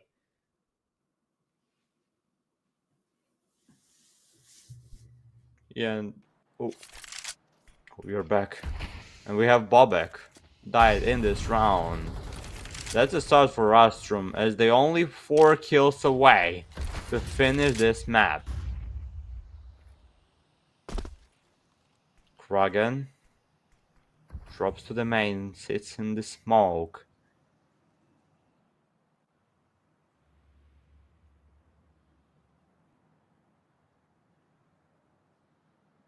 Once again, another slow round. Kragan spotted the legs and gets the headshot against Patsy. It's 4v4. Now, at the same timing, 9 walking towards B side, but Griggs and Kenzie get the heads. Oh, Griggs to finish this map with that highlight. And it's gonna be a win for Astrum finally with 19-17. They win their own map pick. Oh my goodness, what a map we just saw with all of you boys. Wow. Yeah. 36 rounds played. That's how much we needed to finish off Nuke. And how things have started, this might be a long best of 3. Next map will be in front of the map pick of 9. We'll see, of course, if Astrum can strike there as well and collect this best of 3 2-0. Proceed to the quarterfinals of Galaxy Battle Phase 2. Though 9, they made more than a few mistakes actually on Nuke. This could have been their map. They had a few opportunities to finish it. Or rather, they did not have map points, but they really did have points where it seemed like if they win one more round, they're going to break Astrum completely. Astrum managed to win those rounds, and in the end, to take this map. A lot of things that are going to hurt 9, I would say, losing this map. At the end of the day, Astrum were just slightly better, maybe slightly even luckier to collect map number 1. Yeah, good decision by Astrum taking there, as they were doing it pauses and playing slow rounds in this iteration, which was so important. Yeah. And because of those iterations, they won such these rounds close to. It was so close for them to lose, but they won it just because of that. And probably the round that just finished 9 on this map, the round and score 17-17, where there was 15 seconds left with a 5v5 situation, in which 9 were just jumping from heaven to the A side, just in heads of their enemy. And that was just a horrible way to play on that such important round, especially on the OTs.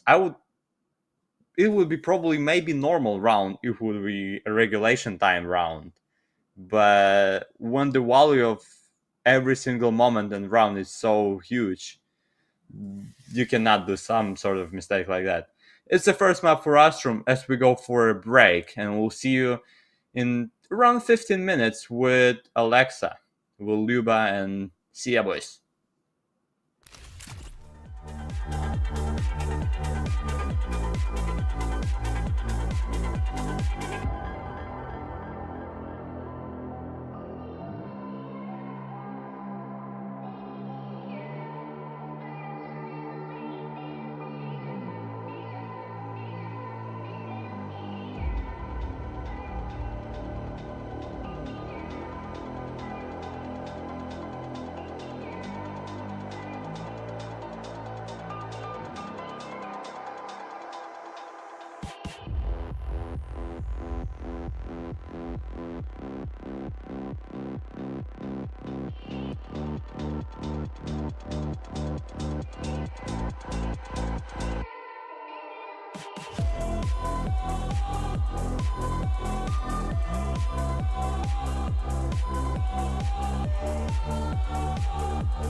Ladies and gentlemen, welcome back. Map number 1 was quite interesting in this best of 3 between 9 and Astrum. We're moving on to Inferno. 9's map pick. When it comes to them, Twisties, I would say that this is one of the situations where you're like, all right, no harm, no foul. We went to the opposing team's map pick and lost it. It's time for our map pick and try to do something. That should be the mentality of 9. But after losing a map with 36 rounds played, it must hurt a little bit, right?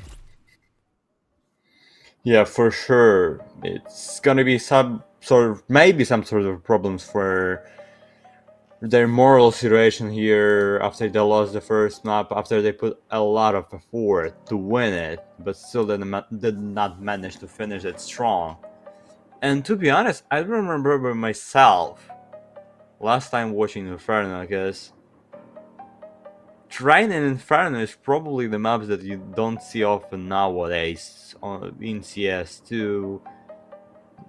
It's gonna be interesting for sure to see this and what's gonna happen on this map. There's gonna be another close map with maybe OTs, or is it gonna be a good finish by Astrum, or there's also a case in which 9 gonna win this map and we're gonna need another map to decide the winner of this first playoff match on Galaxy Battle Phase 2 as we start our second map. 9 is gonna be playing first 12 rounds as a terrorist side, and for sure Astrum gonna play 12 round in defense of that Inferno. It seems like they're gonna have 3 players for the first, for the pistol round on B side, with the 2 only on A. It's gonna be a Klax to Patsy to defend that A side. And it seems like a round on A by 9. Yep, we have a C4 there, we have 3 guys slowly but strongly walking towards apartments of the A side. We'll see what brings them. It's going to be a slow round, but as soon as they start to explode towards A, not going to be an easy job for the side of Astrum to hold with only 2 players. Klax caught off guard, caught on the back foot, and Patsy gets taken out as well. That's a clean take of the A-bomb site for 9, as they seem to surely take this pistol round as Kenzie gets gooshed. And with a 2-man advantage for the side of 9, Astrum really can't even contemplate on going for a retake. Therefore, they're going to save what they got. Only sending Rix to maybe try and find something, which he will. Well, $300 in his pocket maybe gives them a bigger chance in the next round when they might even want to try and force the issue, force a buy, and try and bounce back right away. Yeah, might be a chance for them to get something in the second round, but for Astrum, in this first round, it's over as Ralph gets pumped by that C4. Still not a problem for... Oh, maybe not this... Oh, yeah, but from the C4, because for 1 second I thought that he might just get disconnected from the server and some technical issues on his side, but it's not. It's first for 9, and as you predicted, it's gonna be a force by Astrum. Patsy with MP9, Grix with the Famous, which is a normal gun, to be honest, for the first round. By Astrum, we'll see. We might have a surprise in round number 2, and we also might have a tie after this round. We'll see what's gonna happen, as once again 3 players on B by defense.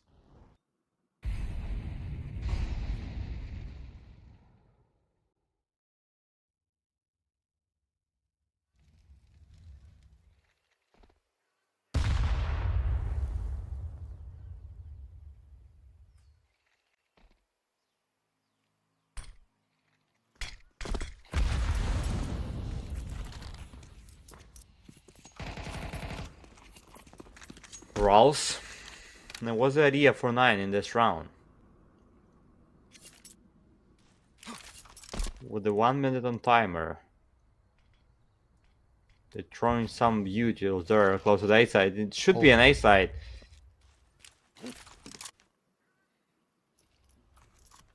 I talked for a minute there. We have fake. Yeah, I was like, and only figured out that I was like muted. Something is not okay. I felt that something was not okay with your mic. Yeah, I apologize though. It's going to be a clean round from 9 as they've managed to get their way to the A-bomb site. Previously, of course, finding a lot of damage onto Grix and Norway with those HE grenades, which means that Astrum again are going to go for the save what they got, and not spend any money in the next round, though still be able to do some damage in it, given that they're going to have a FAMAS, they're going to have 2 5.7s, armor on the 3 players, of course, a few pieces of utility, so they could still pose a threat for 9, but it seems that the T's are hitting the ground running now. Yeah, that's a normal start for 9. Still, it's only 2-0 start. Are they gonna be able to survive all of them? Should be, yep. Yep, they're gonna survive, and not the best start for Astrum, but still a lot of chances to go to make the situation tied. And I mean, in this game, in my opinion, anything could happen. After we saw, just to remind you, how we started the nuke. It was 6-0 start for Astrum. And I was already talking about maybe for Astrum easily winning that map. And it's all led to 1917 to the how many? 2 OTs or 3? Is it it's second OT that we saw. Kenzie with an 8 kill, but it's only kill that they're gonna take as Kragan. Just destroys every single enemy that he saw on. Banana Faven gets another one. It's all about Quax, who's on A side, just running with the Deagle. It's gonna be a turret for 9. And the next round is gonna be for sure a round for the future of Astrum on this Inferno.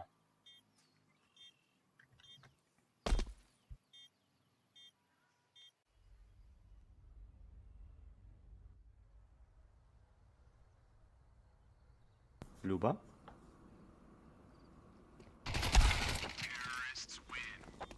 Ragan gets a kill against Kakis. 3-0 start. A good start by 9, but still the most important round it's about to be. As now Astrum should have a guns. Not sure about the sniper rifle here. I saw $5,400 and Greg is gonna be with the sniper rifle here. But we'll see what's gonna happen. And only 1 defused hits for Astrum in this round. That could prove to be an issue for the side of Astrum. Should 9 get to the bomb plant, which, of course, Inferno is one of those maps where once you get the bomb plant, things are so much easier on the T side. Patsy left on 2 HP to start with. That's a good flick from Grix. That's an opener for his team. The B side players at least taking control of top banana for the CT side so far. So 9 is going to have to wait. No opening found so far. Between a rock and a hard place a little bit, as they're in a situation where they're going to have to wait it out before they decide to go toward a site.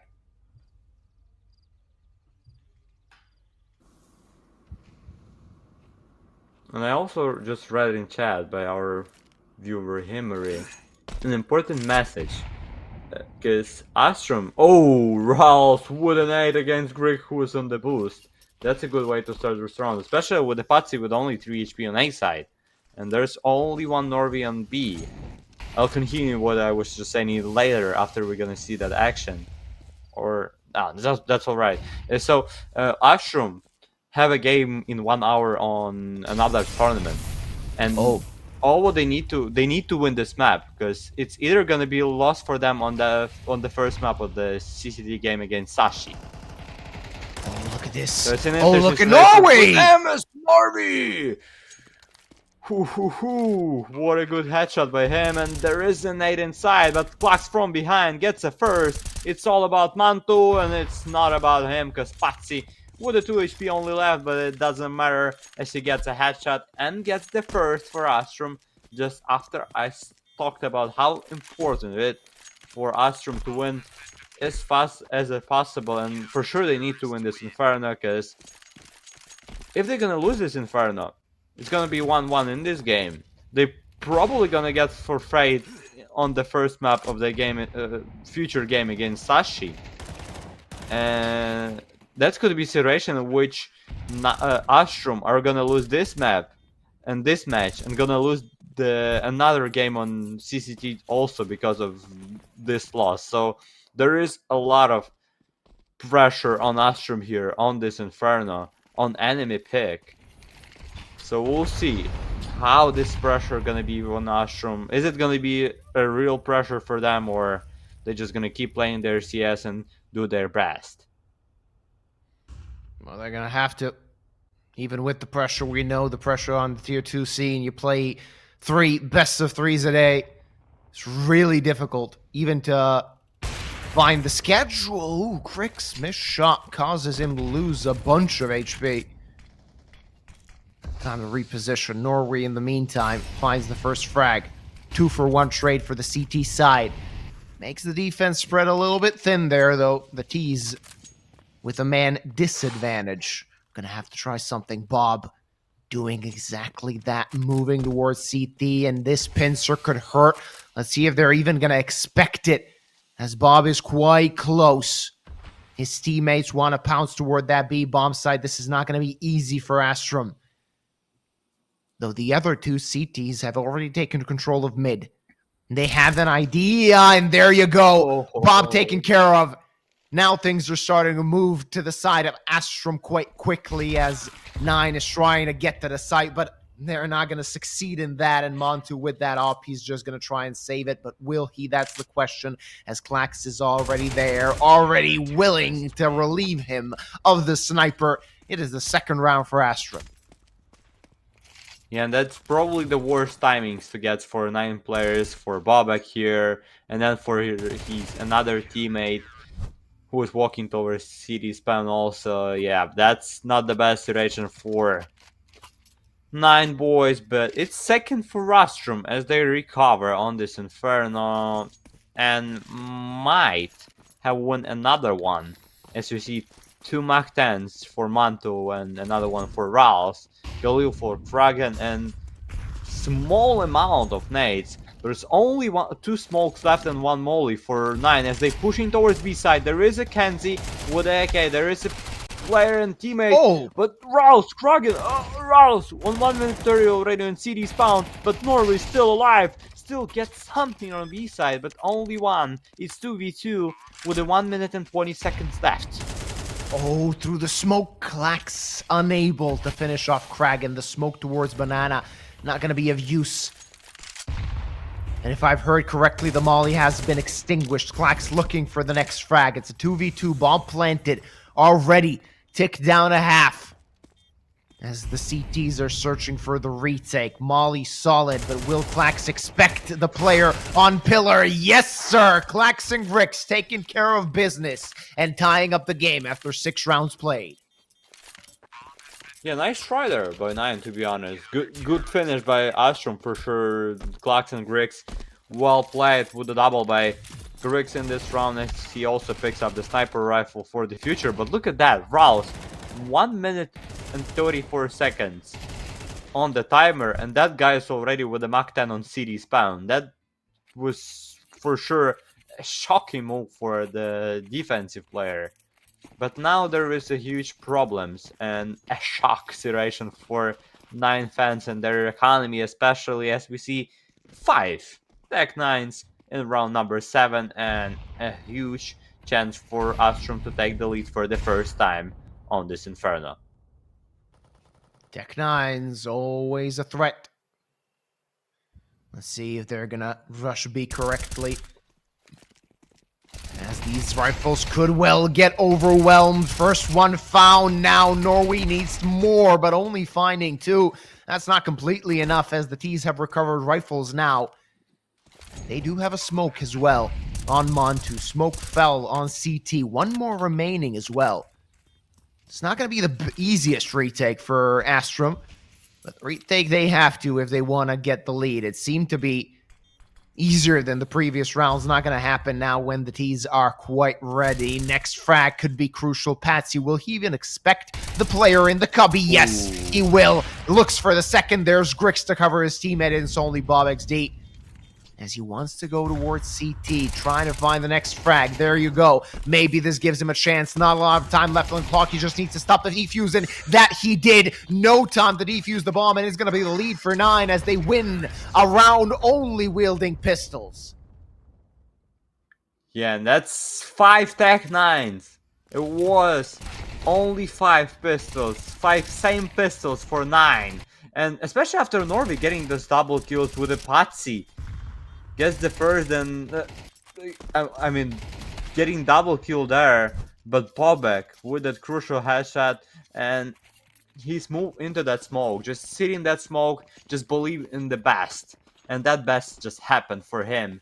As 9 once again getting a lead, and Astrum were not in the lead at all on this map. Still 0 times for them on this Inferno as a leader team. Now they're just getting some sort of rounds. And look at that buy. It's still not the best buy for 9, as we see Rouse with the Mach 10. We also have an AUK.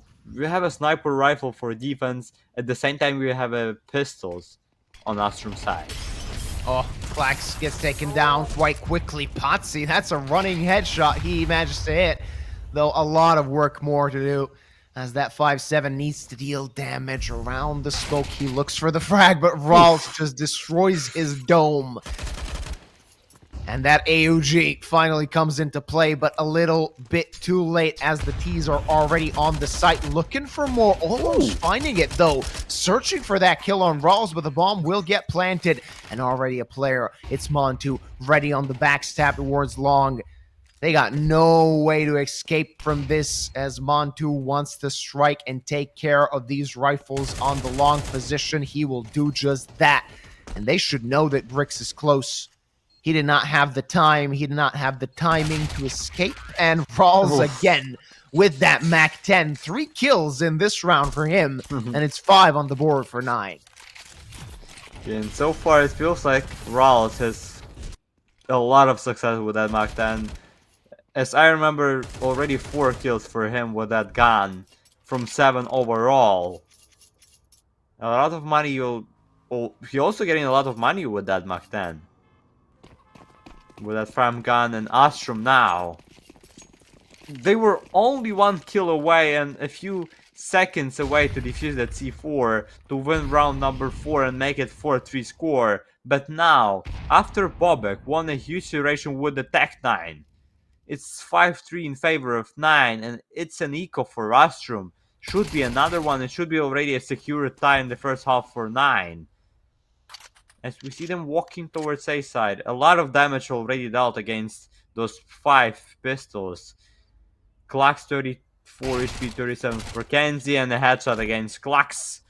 Good start for them. Spatsy waiting for some sort of chance. Grix! Only 1 headshot, and then Montum gonna make this trade happen. No, Potsy managed to find a frag with the USP. Didn't recover a gun, though, so this USP still doesn't really have the biggest opportunity to do something. The Zeus not going to find its target. It's a 3-on-3, but do Astrum even stand a chance here? That's the question. Bomb planted. It seems to be 6 for the T's, as the CT side really does not look to be in a position where they can do anything. Potsy, though, with an HE grenade might relieve them of some of their guns. At least try and find the exit frags, do some economic damage, as it is welcome when you look at the finances on the side of the 9 players. Kenzie in trouble. That Deagle ain't gonna do anything. Patsy's just trying to run somebody down, though. Faven ready. And again, a 3-round lead for the T's.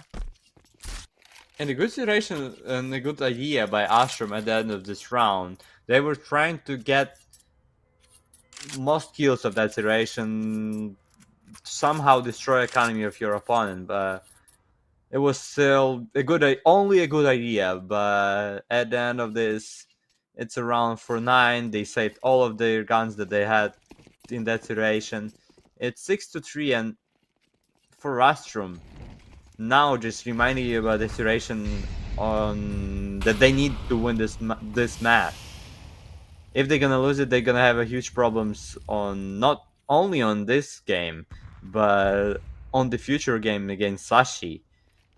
And with that score, pressure gets even higher. Bobek spotted the first, but no chance for him to get a headshot here. Yeah, he's just gonna, after that molly, he's just gonna go back with his teammate. With the 1 minute and 15 seconds left in this round, 0 kills, 0 damage dealt in round number 10. Nothing done so far in this round, as 9 are just collecting space, and that they did so far. Most of banana control is there. They took control of brackets, and they can proceed towards long. Try and maybe split towards A. seems like the play so far. Only Kragan making noise on B. Let's see what they're going to do. As soon as this smoke fades, that's when the action starts. And Potsy could be in trouble. Bob takes his head off. And 2 players left in pit. They're going to have to fire away. Klax and Grix fighting back. One falls and so does the other. A good execute from 9 as Inferno seems to be their playground. Astrum so far extinguished as 9 take a 4-round lead.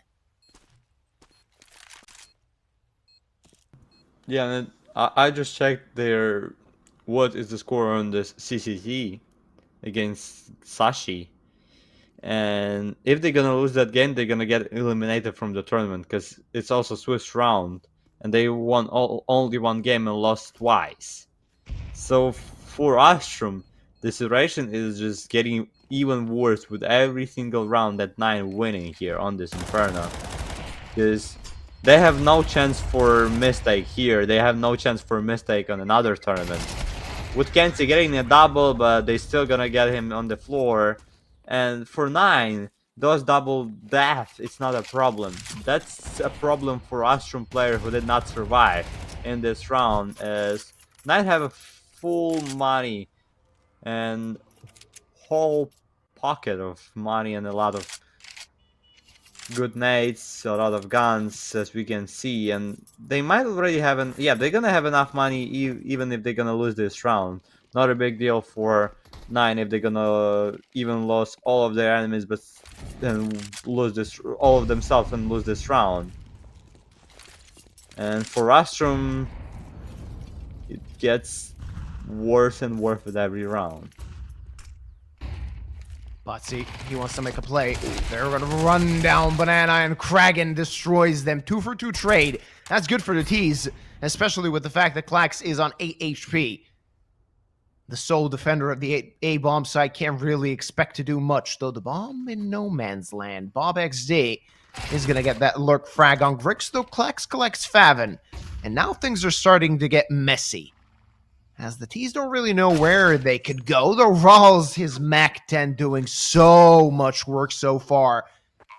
Bomb planted, and Klax nowhere to be found to contest it, as he's going to be quite content with having that AK for the next round. But rounds collected by 9, 8 so far, and not looking good for Astrum. Yeah, as I said, it just keep getting worse and worse for them. And Klaxia with only 8 HP, no defuse kits for him. He's gonna go for that AK safe and smoke safe for the future final round before we're gonna switch the sides on that Inferno. S9 taking another one for themselves, and that's already 5th in a row by those guys.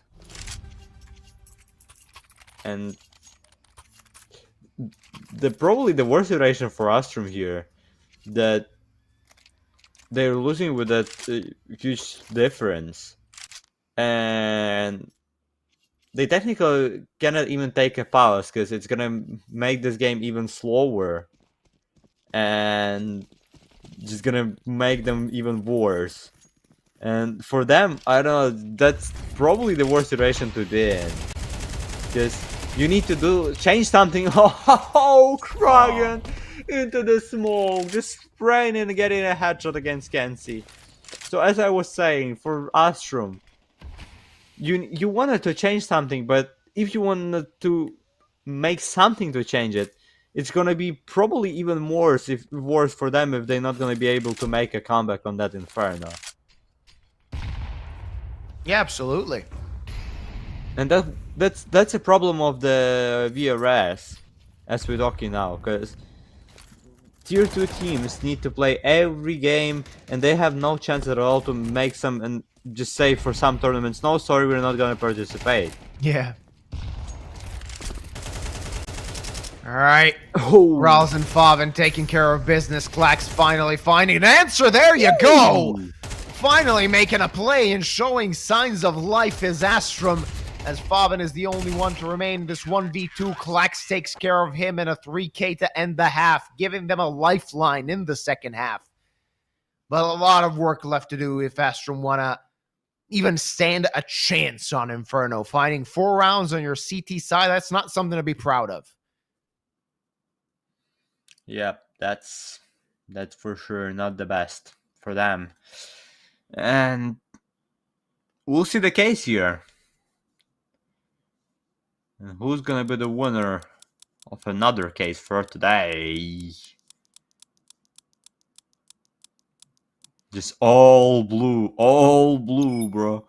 Oh, that's yeah. the M4 that I got last time. That's gonna be a neaty cop to win the Tooth Fairy M4A4. A nice skin, I'll say it's worth like $4 or $5. Something Yeah, like not that. bad. Something you can be Not bad happy at with. all. A little bit of I was something. happy. Exactly. Maybe make your inventory a little bit more shiny. Half ending 8-4 for the side of 9 as they are really strolling on their map pick.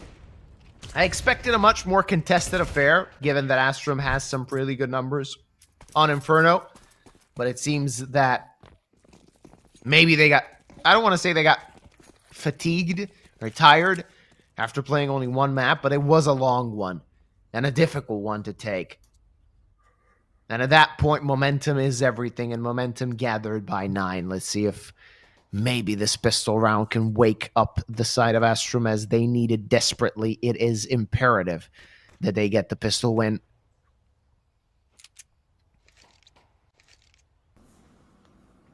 They're going to try and take A, but look at this. 4 players, 4 defenders towards A. That's going to be a difficult defense to break as Faven swings, looking for something, not finding anything. Finally converts a frag. There's Montu as well, but Norway doubles up. And now they can proceed to the site, but still 2 players defending it. Still not going to be easy as Bob finds a freebie, but then gets taken care of. Klax doubles up as well, and Kragan with the dualies. Is the new sheriff in town going to show us anything? Only 1 found, and that was not enough.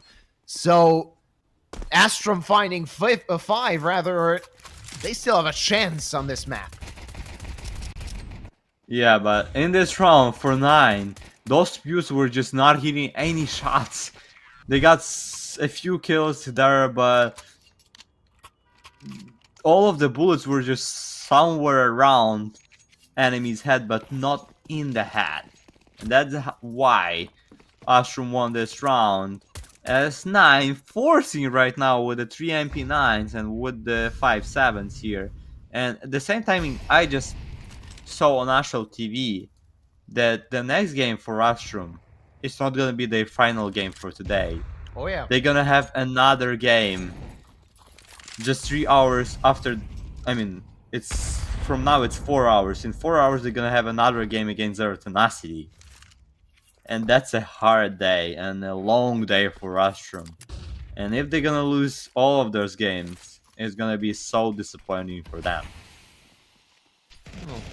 Take it 1 game at a time. Who knows what that's gonna give them. 9 on the back foot. They decided to force buy in this round. 3 MP9s, 2 5.7s. Definitely a defense that can be a threat, pose a threat rather. As Astrum again want to go towards A, smoking off long. 2 smokes actually. Still a boost found for Kragan, as he can see something over it. But as they made noise on A, they decided to go towards B, where, unluckily for them, there's 2 players standing and 1 on the rotate. With that smoke, they're going to have to push on through it. Klax, 1 for 1. Now the attack moves on as the utility is raining in, but Faven finds 1, and these SMGs and pistols are doing just enough damage to make it a 2-on-2, though Faven quite low. And now he gets taken down. He went through the smoke, tried to rotate back and take out the bomb planter. Not going to happen. Kragan finding 1, but not more than that. And Patsy with the 4K gets his team on 6. Yeah, and that's only 2. They are only 2 rounds away from getting things to a tie. And especially with now 9 making it by with the 5.7 with the P250, it's gonna be a pistols in general by them. It should be another one for Astrum to win. And after that, it's gonna be a score 8-7, and only one round away it's gonna be for Astrum if they're gonna be able to win this one. And it should be not a huge problem for them to take this. It should be an easy peasy for them. Is Norway might get an easy kill with the Mach 10? No. But they still running towards B side, and there is only one player, which is Bobek with an eagle.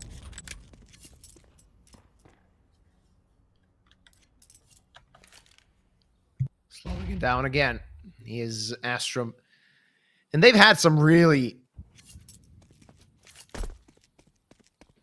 slow rounds on Nuke, right? Some rounds that were quite boring to watch, honestly, but it really worked for them most of the time on that CT side, rather the T side.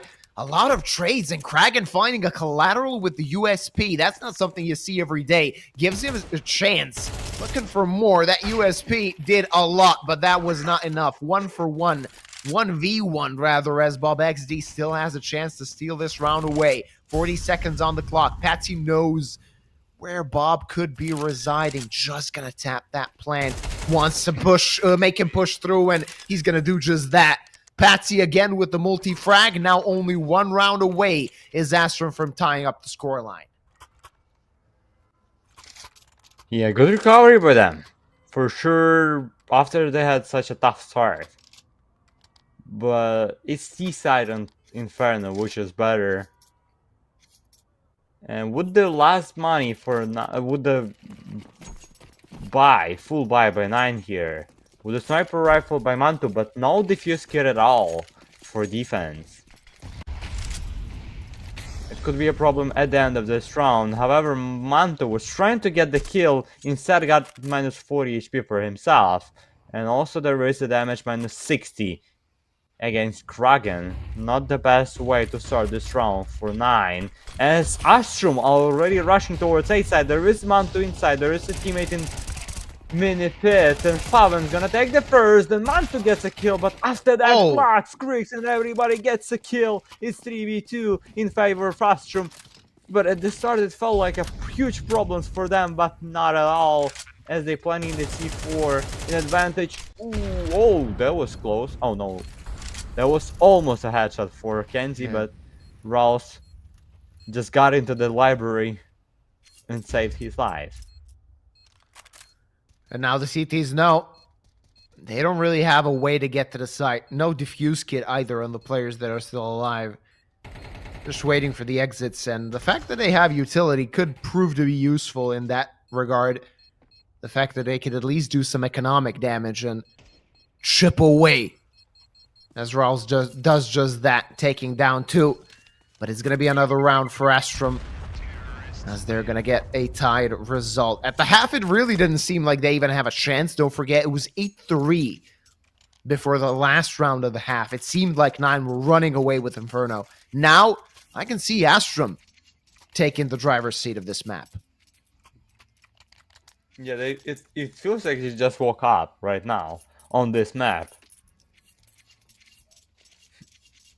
And after that, he lost a few guns. Actually 2 guns on the save, and overall they only saved 1 gun in the previous one. Norway gonna have to play with the Mach 10 in round number 17. And this round is such an important one, because the loser of this round should have an eco in the next one.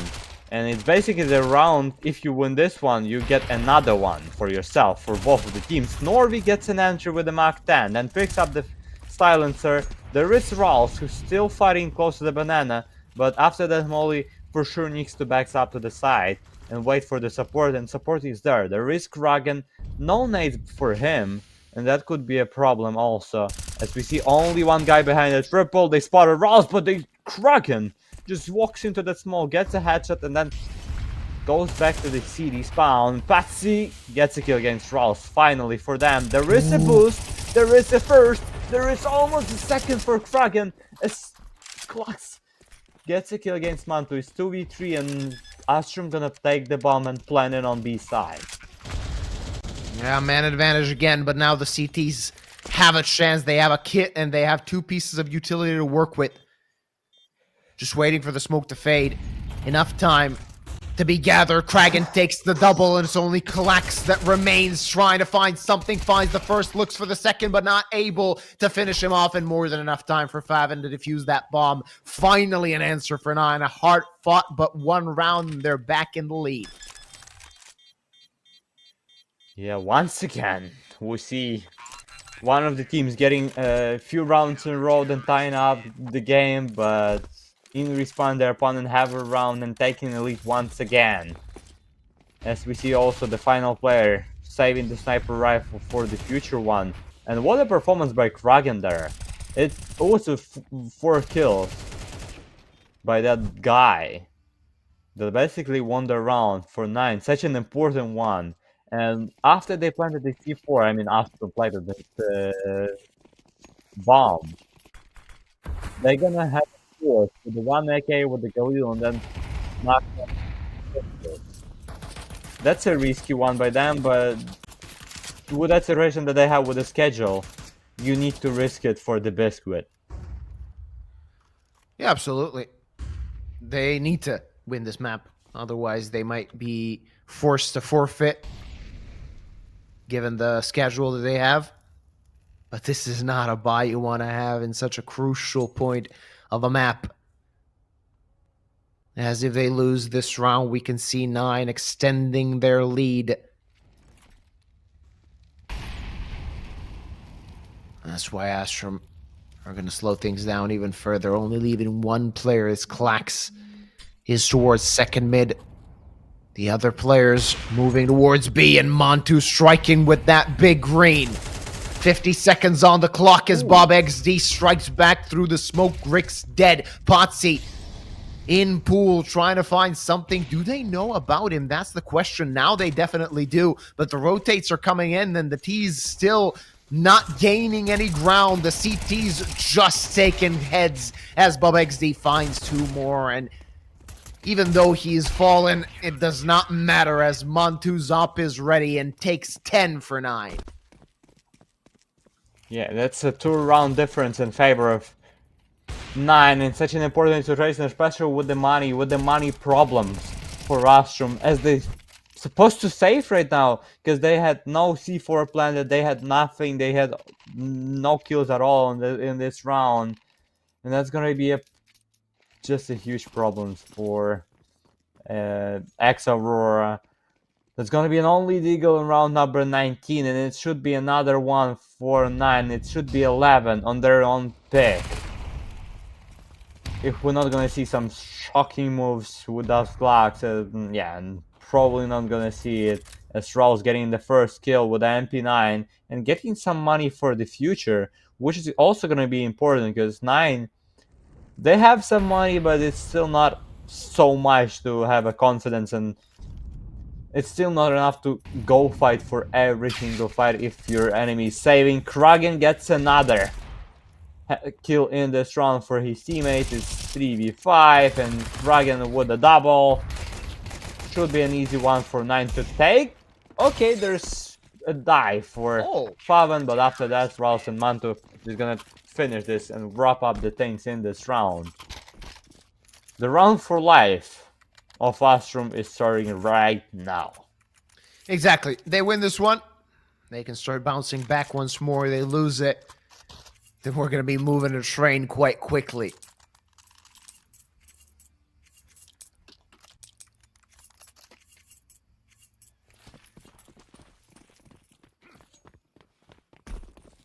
Let's see what 9 can do. Can they finish off Inferno and take us to the decider? Don't forget, single elimination. The team that loses from here on is the team that's eliminated from the competition. And the T's want to find an opening. There's Patsy. There's an important frag to begin with, but he gets traded back right away. 4v4. That's going to spread the defense a little bit. And Astrum have been hoping to do just that, as they still have a lot of time left on the clock. They can even rotate back towards A. They can even rotate towards A and then rotate once again towards B side with that time. But it's probably just gonna be only yeah, probably they're just gonna go to the A side here. No. And Rouse gets a kill, and there is a bomb on the floor. He definitely heard it, and we're gonna see some movements towards B side by City players. But is it gonna be enough? No. Norway gets a kill against Rouse, and the B side is wide open now in 3v3 iteration. It's a chance for Astrum to win this round, especially with the Kraken running like crazy, but still gets a hatchet against Norway. It's 2v3 with the bomb planted for Astrum. Not the best iteration, an important iteration for Griggs as he gets a kill. It's 2v2. Faven and Manto against the Clux and Griggs. An advantage for with HP for 9. Both of them has a few skills. There is some sort of an ace. There is a molly. There is a Jaeger grenade. There is 2 flashes. There is also smoke speed up by Faven. But there is not a lot of time for them. Clux gets a first and then should get a second as Faven tries to get something. Faven gets a kill. But then he needs to defuse the C4 and it's not enough for him as he's gonna die with the Gregs in this round. It's 9 for Astrum and they still alive and they still gonna keep fighting on this Inferno. Still got something to fight for. As Astrum get the all-important round, that gives them a chance, but they've lost way too many players. That's not gonna give them a lot of money in this round. That's the problem. Look at the buy. 3 Galeals. Klax is going to have an SMG, and Grix is the only one that will be shouldering an AK. A lot of utility to work with, and a chance to break the economy of 9. But this is one of those rounds where you can completely destroy your opponent, and Kragan blew up Grix. That's a start you want to have. And as you said, Kragan just destroyed his enemy with the nade. A good start for 9 here. But this is gonna be enough for them to win this round. And what's the idea for Astrum? So far, they did not pay a lot of attention and they didn't play around close to the A side pretty much at all. And the idea is still probably gonna be... No, it's probably gonna be A. As we see 2 guys making some sort of a fake on B. A boost ready. That's unfortunate. Almost cost them a player. Norby. Yeah, Luckily, almost. Mantu missed that shot. Gives second life to Astrum in this round. Moving back to A. 3 players there, though. Rawls is going to have to make the rotate. Kragan takes down Kenzie, and that was quite important. Norway, good on the trade, but they need to find the next kill. That is so important. That would be so impactful for them, and the smoke was not the best as Norway spams it, but not able to do anything except more damage. A lot of players, all of the CT players rotating now as Mantu takes care of Norway, and it's a slaughter. As 9 hit that magic number 12. 3 map points and 3 chances for them to take us the train. Yeah, and that should be a case in which we're gonna see a train. And it seems like we're gonna need a decider to decide a first team that's gonna win in the Galaxy Battle Phase 2 playoff. And for Astrum, that's such a bad situation, especially with that by 3 Tech 9s, only 1 Deagle, and then UMP for Norway with a score 12-9. And that buy in the round which you just need to win if you want to fight. Norway somehow gets a kill against Manto. There's Kenzie who's gonna take Faven on the floor. Okay, it's 3v5, and now they're gonna be able to pick up some guns. Oh, Norway, that's not the best decision with a UMP. Alright. Ross with the 1-top there. But at the same time, if you look at that, it's 1 minute 20 and the bomb is already being planted on A side. And defensive players so far away from that position, and it doesn't even see that it seems like they're gonna go for it. No, they're just gonna save in this round. They have some money for the future one. But in that case, 9 just wanna save those guns, just gonna make the situation easier for themselves. And I would say that's a good decision by them. making it probably easier, not giving pressure on yourselves with the economy that could be destroyed if they would just go for that retake and lose it. It would be a bad for the future if they did that. But now they're just saving, and Clux and Kenzie still with the Tech 9, and they're not going to be able to pick up some guns as they only got 2 kills. Not going to be perfect for either side, rather, as you can see a few pieces of utility missing on both teams.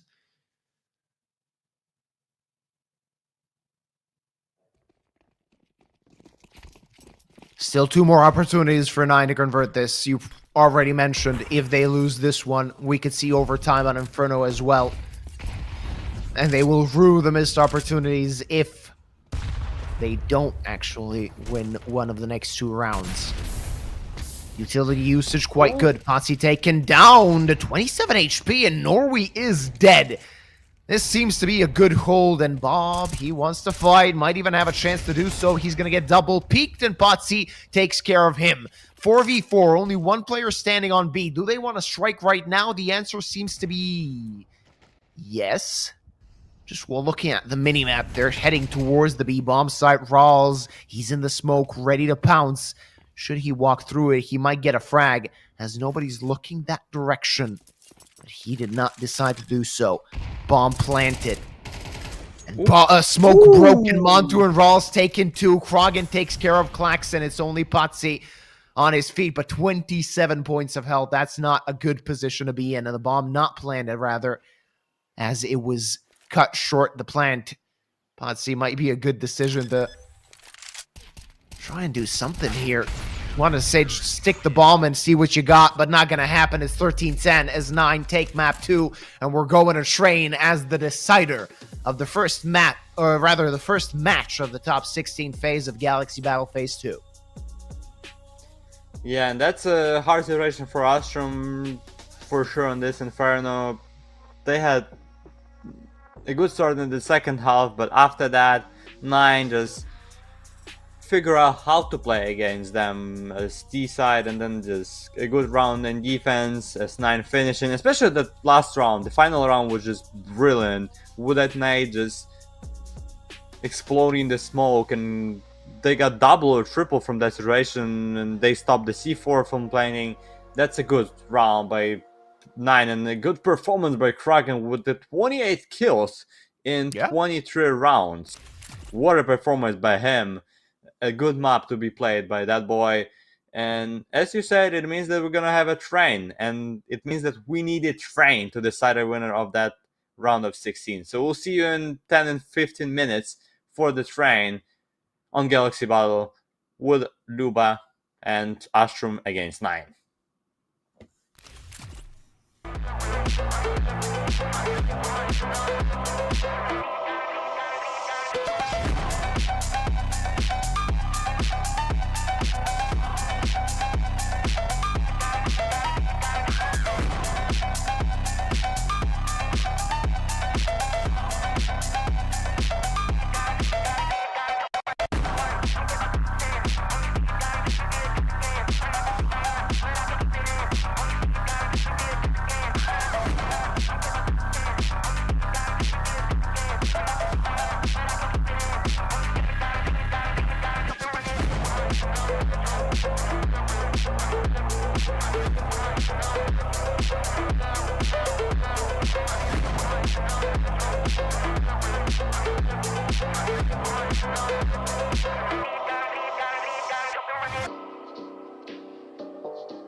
Welcome back, ladies and gentlemen. It's 9 versus Astrum. Once more, of course, 2 maps have been played, and they weren't enough to separate these 2 teams. The one that loses exits the competition, and the one that wins goes to the quarterfinals. Their opponent will be the winner of our next best of 3, so stay tuned. Of course, we are still yet to find out our first winner in these playoffs. Figure out who's going to be our first quarter finalist. Rather, Train will be the decider. And how are you looking at this, Twisties? Yeah, for sure it's going to be an interesting map because first map was an exciting one. We saw double OTs. On the third map, we saw almost all of the rounds. It was 23 rounds played on the Inferno.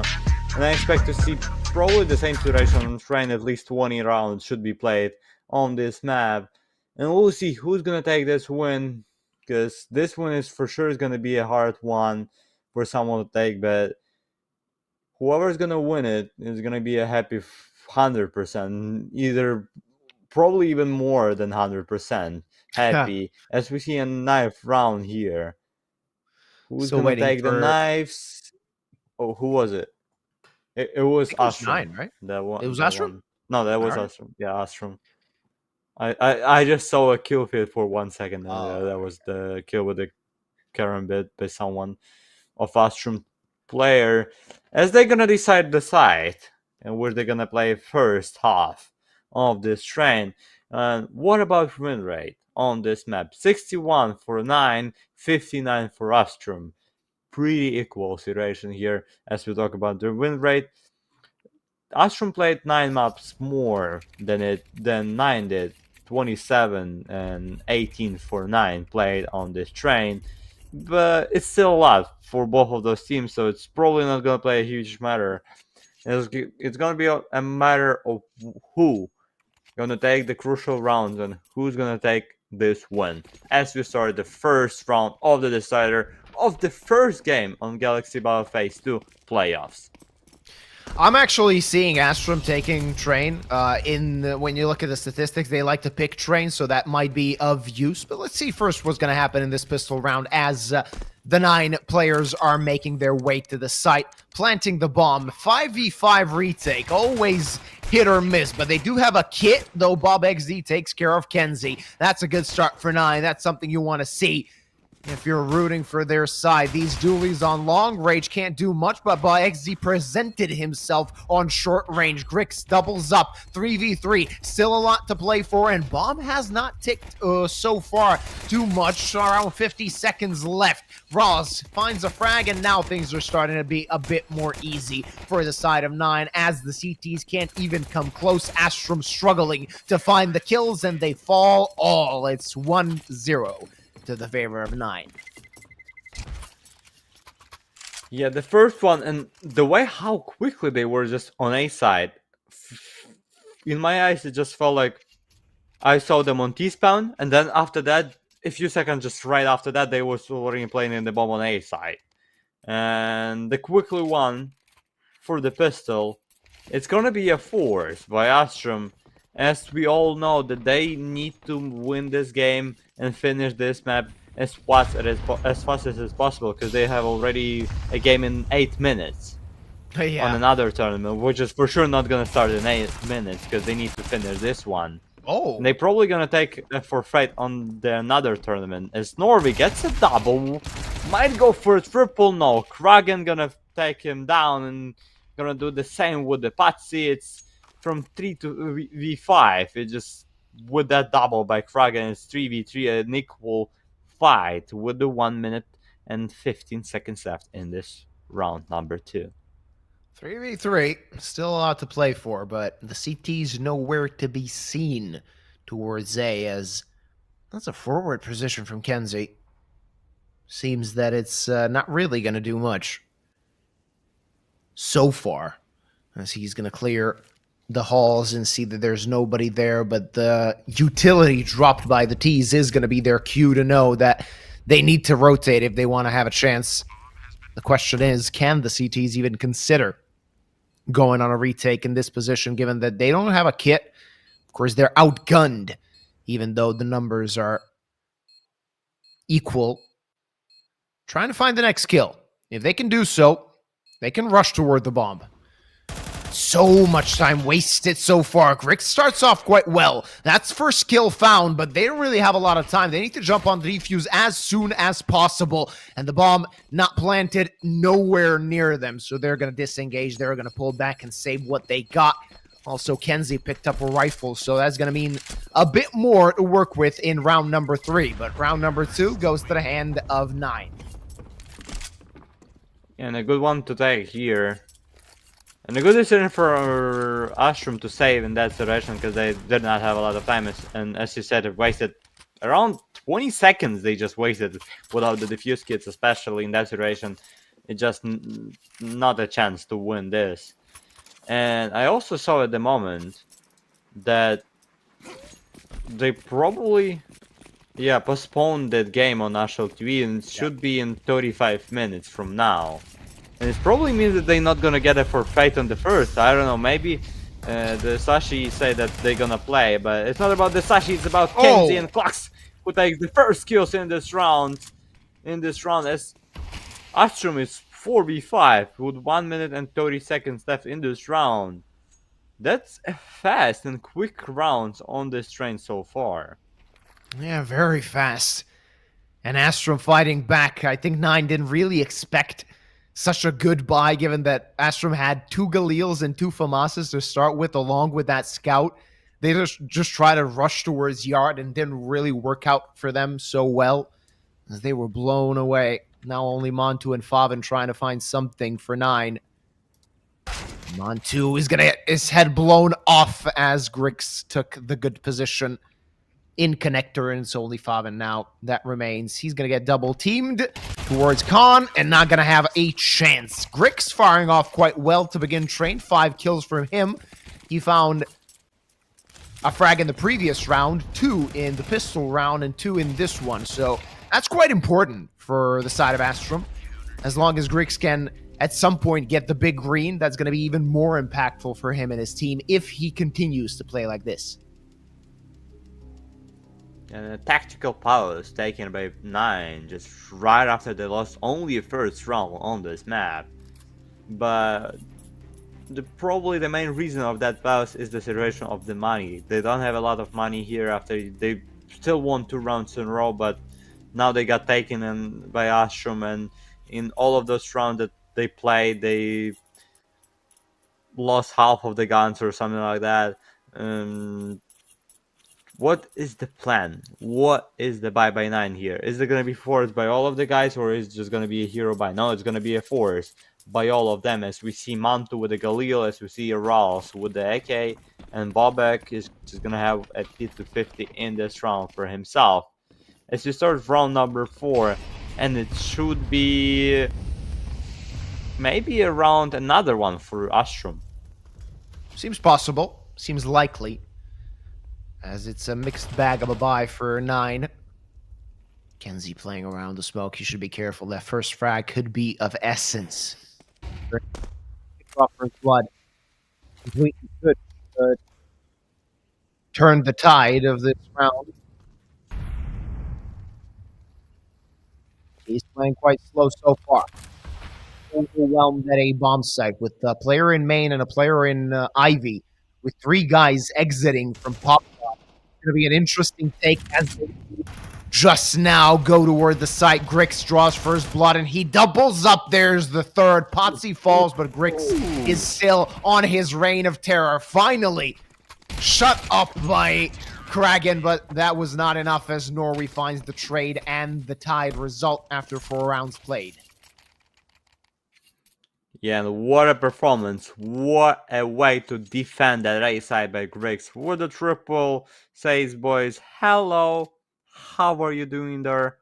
and see you next time. It's 2-2, it's a draw, and after this round, it should be an elite for Astrum as 9, having almost a full save as they have only one pistol purchased, and that's a bit of 50 for Kragan, and that's it.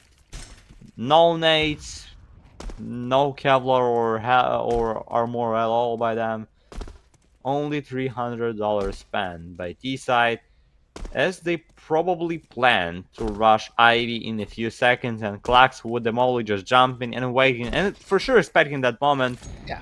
He saw the first bullets and then just gonna throw that molly and just probably gonna keep jumping here. Oh no, just gonna wait with the Galil. But 9 are waiting. Maybe they're using this round as a tactical one or just wasting some time. That might be one of the reasons, as Astrum is in a hurry to end this one. Klax and Grix collecting frags. Should be a cleanup, should be an easy one, as they did not lose a single player in this anti-eco, with Potsy on 1 HP still alive. So that's going to do quite well for their economy. That's going to be very interesting for them.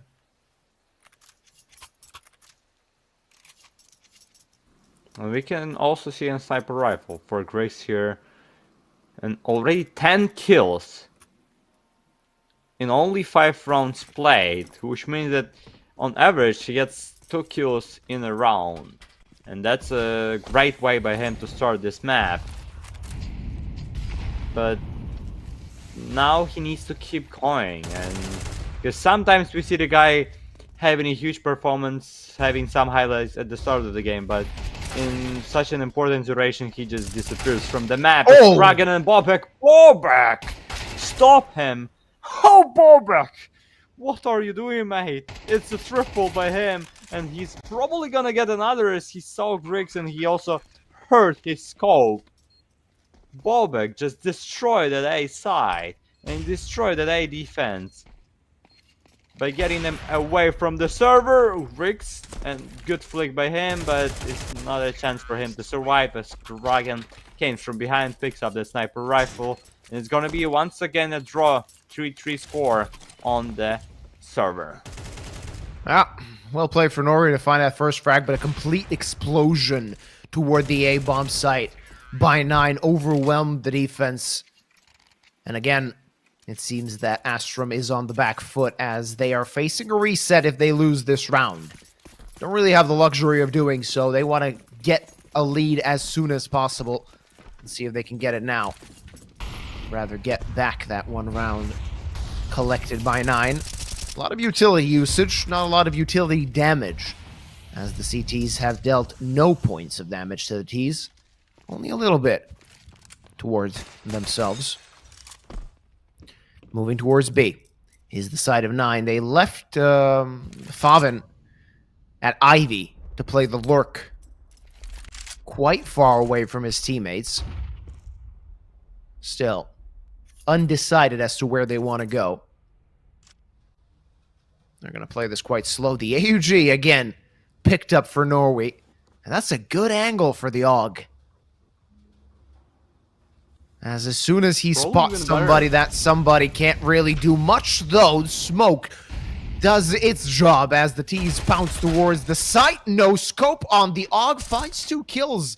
And 1 more player to be found here as Botsy is still alive. Klax, good on the rotate, finds the kill, and it's only Favin that remains. His rotate was quite long. Had his teammates gone to the site and planted the bomb, he would have been there on the backstab towards CT. Otherwise, he just needed to pull back and try to get to the site himself, but the op ready for him, and it's back in the lead, the side of Astrum. Yeah, once again for them, but it's just like back and forth. We have one team leading for 1 round, after that it's tied, and once again another team retakes a lead. And so far, just a roller coaster here on this train. As we see, Grix keep doing his job pretty good with 12 kills and only 3 deaths so far in 7 rounds. As we start round number 8, and Grix is the man to start it with the kill, with a sniper rifle kill. Oh, Norby. Once again with the Arc. He keeps playing with that gun, but in previous round he got the kill with it, and after when he was already in heaven, he got the kill with the Molly, and once again gets the same spot as in previous one, which is actually good. Probably even better to play in that spot with the Oak than with this AWP. And already great positions taken by Astrum, as we see Kenzie in main once again throwing the smoke. But Boba gets a kill against Norby on B side, and that could be a chance. Oh, Patsy with a nice headshot, but is it going to be enough for him to defend that side? The answer is no, as we see 9 planting the C4. Still a bad situation for a hard one for Faven and Mantu, but bomb got planted. It's an extra money, and we'll see maybe something from defense, because they so far it's so slow by them. Oh, Faven, that was important. That was crucial. Kenzie sticking the defuse, but they don't know about Mantu's position. The Grix quick flick that saves his life and saves potentially the round for his team, as Astrum hit 5. 9 need to bounce back as soon as possible. They're going to have a bye in the next one, so a chance to hit back. for sure a chance for them, but it feels like maybe Astrum got that momentum, because in the last how many rounds? In the last 6 rounds they lost only once. Rix with another aggression, just pushing with his teammates pop dock with a sniper rifle, which is kinda an interesting thing here. But they might get an entry. No, not anymore, because there is a molly that's gonna stop them from walking toward that position. But at the same time, Bob is gonna fall on the floor after Grix get a nice shot with the sniper rifle. It's 4v5, an advantage for Astrum at the start of this round. And a good advantage for them as they set themselves up for round number 6. 2-man advantage. Looking for something is the side of 9. Searching for the next kill in the round that could tilt this round in their favor. 45 seconds left. More than enough time to think of something, but the setup from the CTs looks quite good at the moment.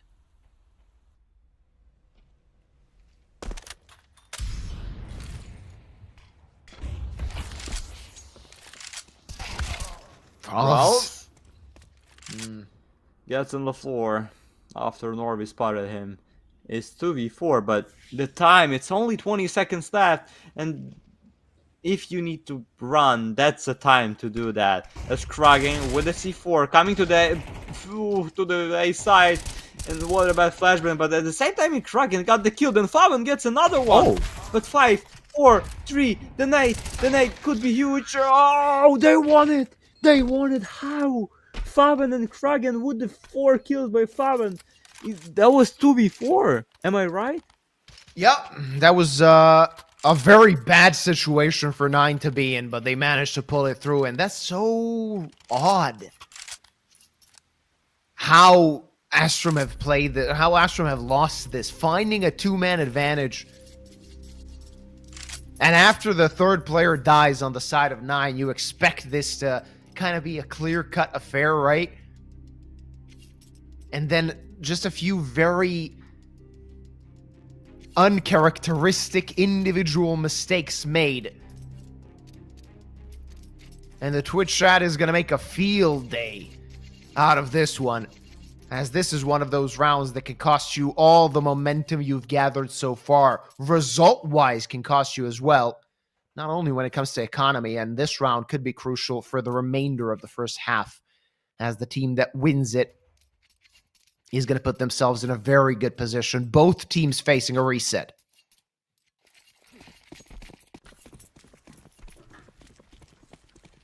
Yeah, and that reset could be crucial for the end of this first half.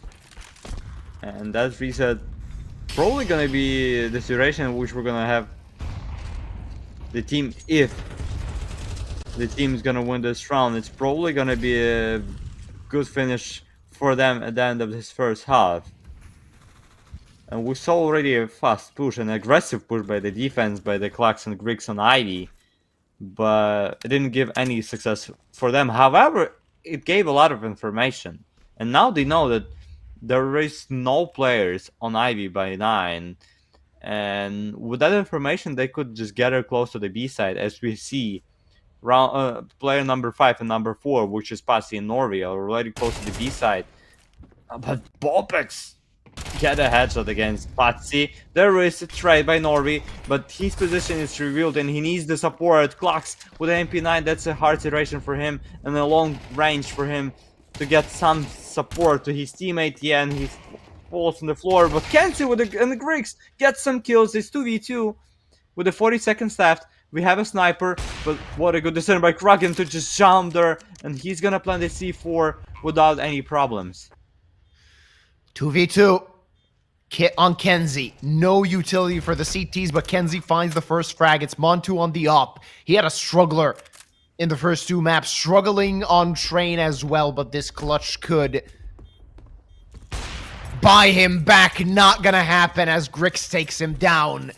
And it's gonna be round number 6 bro. for Astrum. Bro, that's 17 4 kills on Grix.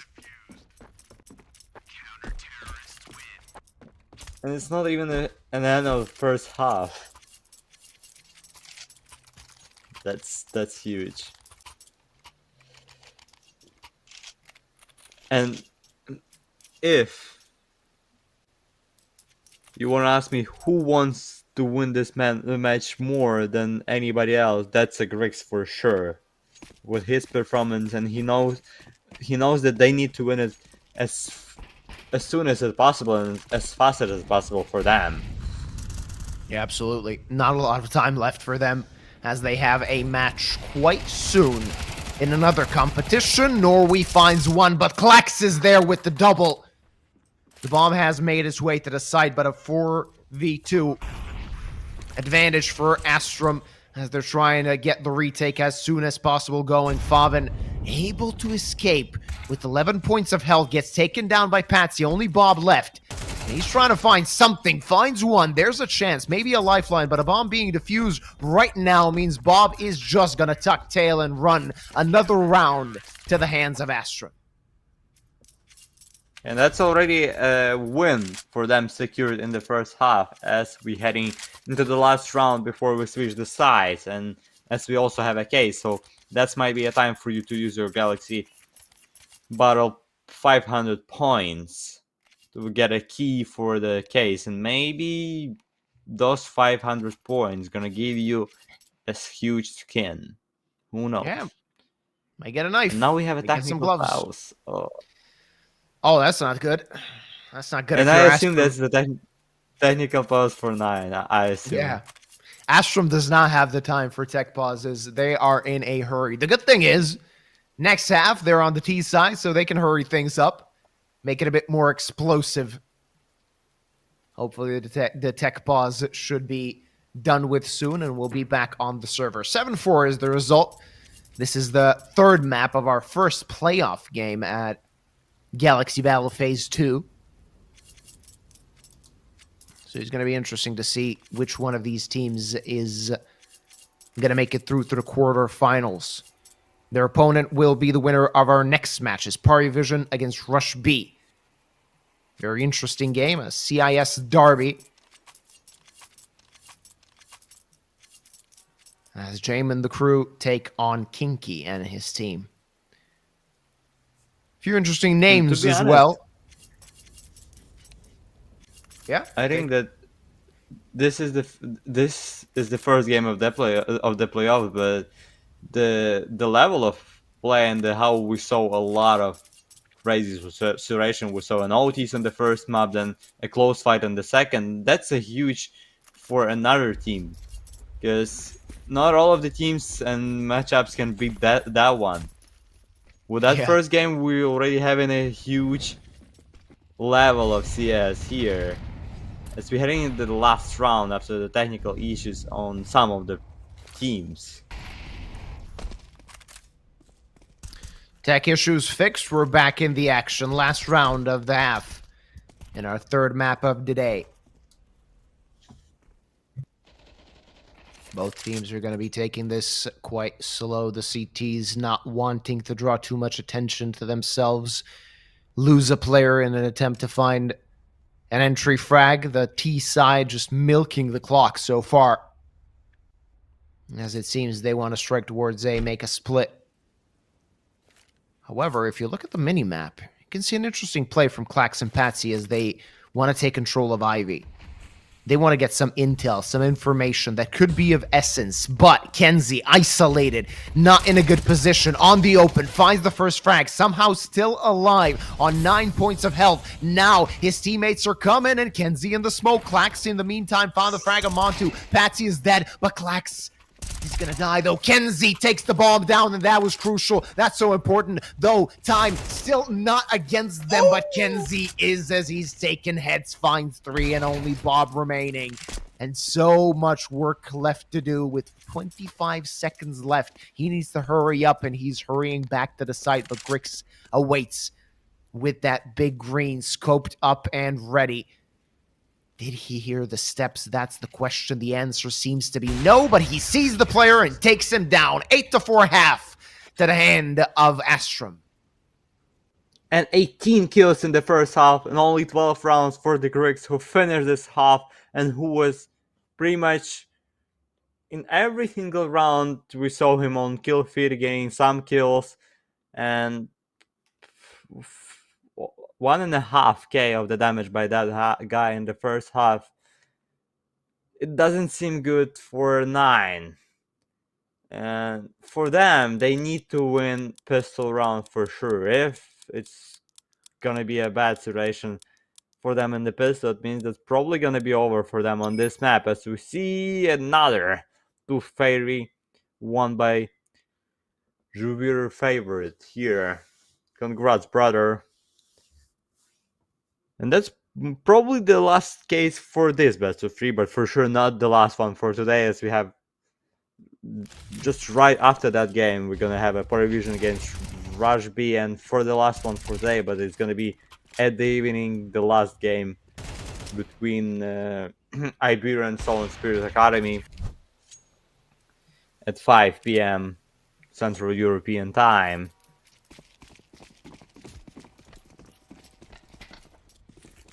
We're heading into the second pistol, last pistol round of this best of 3. Didn't really follow the statistics of the win rates in this best of 3 so far, but we'll see. Of course, 9 desperately need this, and Astrum just swarming from Ivy, trying to find something. Spots the first player, but Rawls takes down Patsy. There's Kragan as well. 2 for 2 trade. Not too bad. Montu low. And Bob XD felled. It's 2 against 2 now, and so much space to work with for the T's, as Klax is making so much noise, just buying space for Grix with that P250. Let's see if it can do something. The answer is no, as Montu is crisp and Klax on 9 HP. This seems to be the pistol round that could go to the favor of 9, and it will. Even though Klax put up a fight, the fight was not enough, and it's 5 for 9. Yeah, then that's still a chance alive, and still a chance for 9 to recover from that score.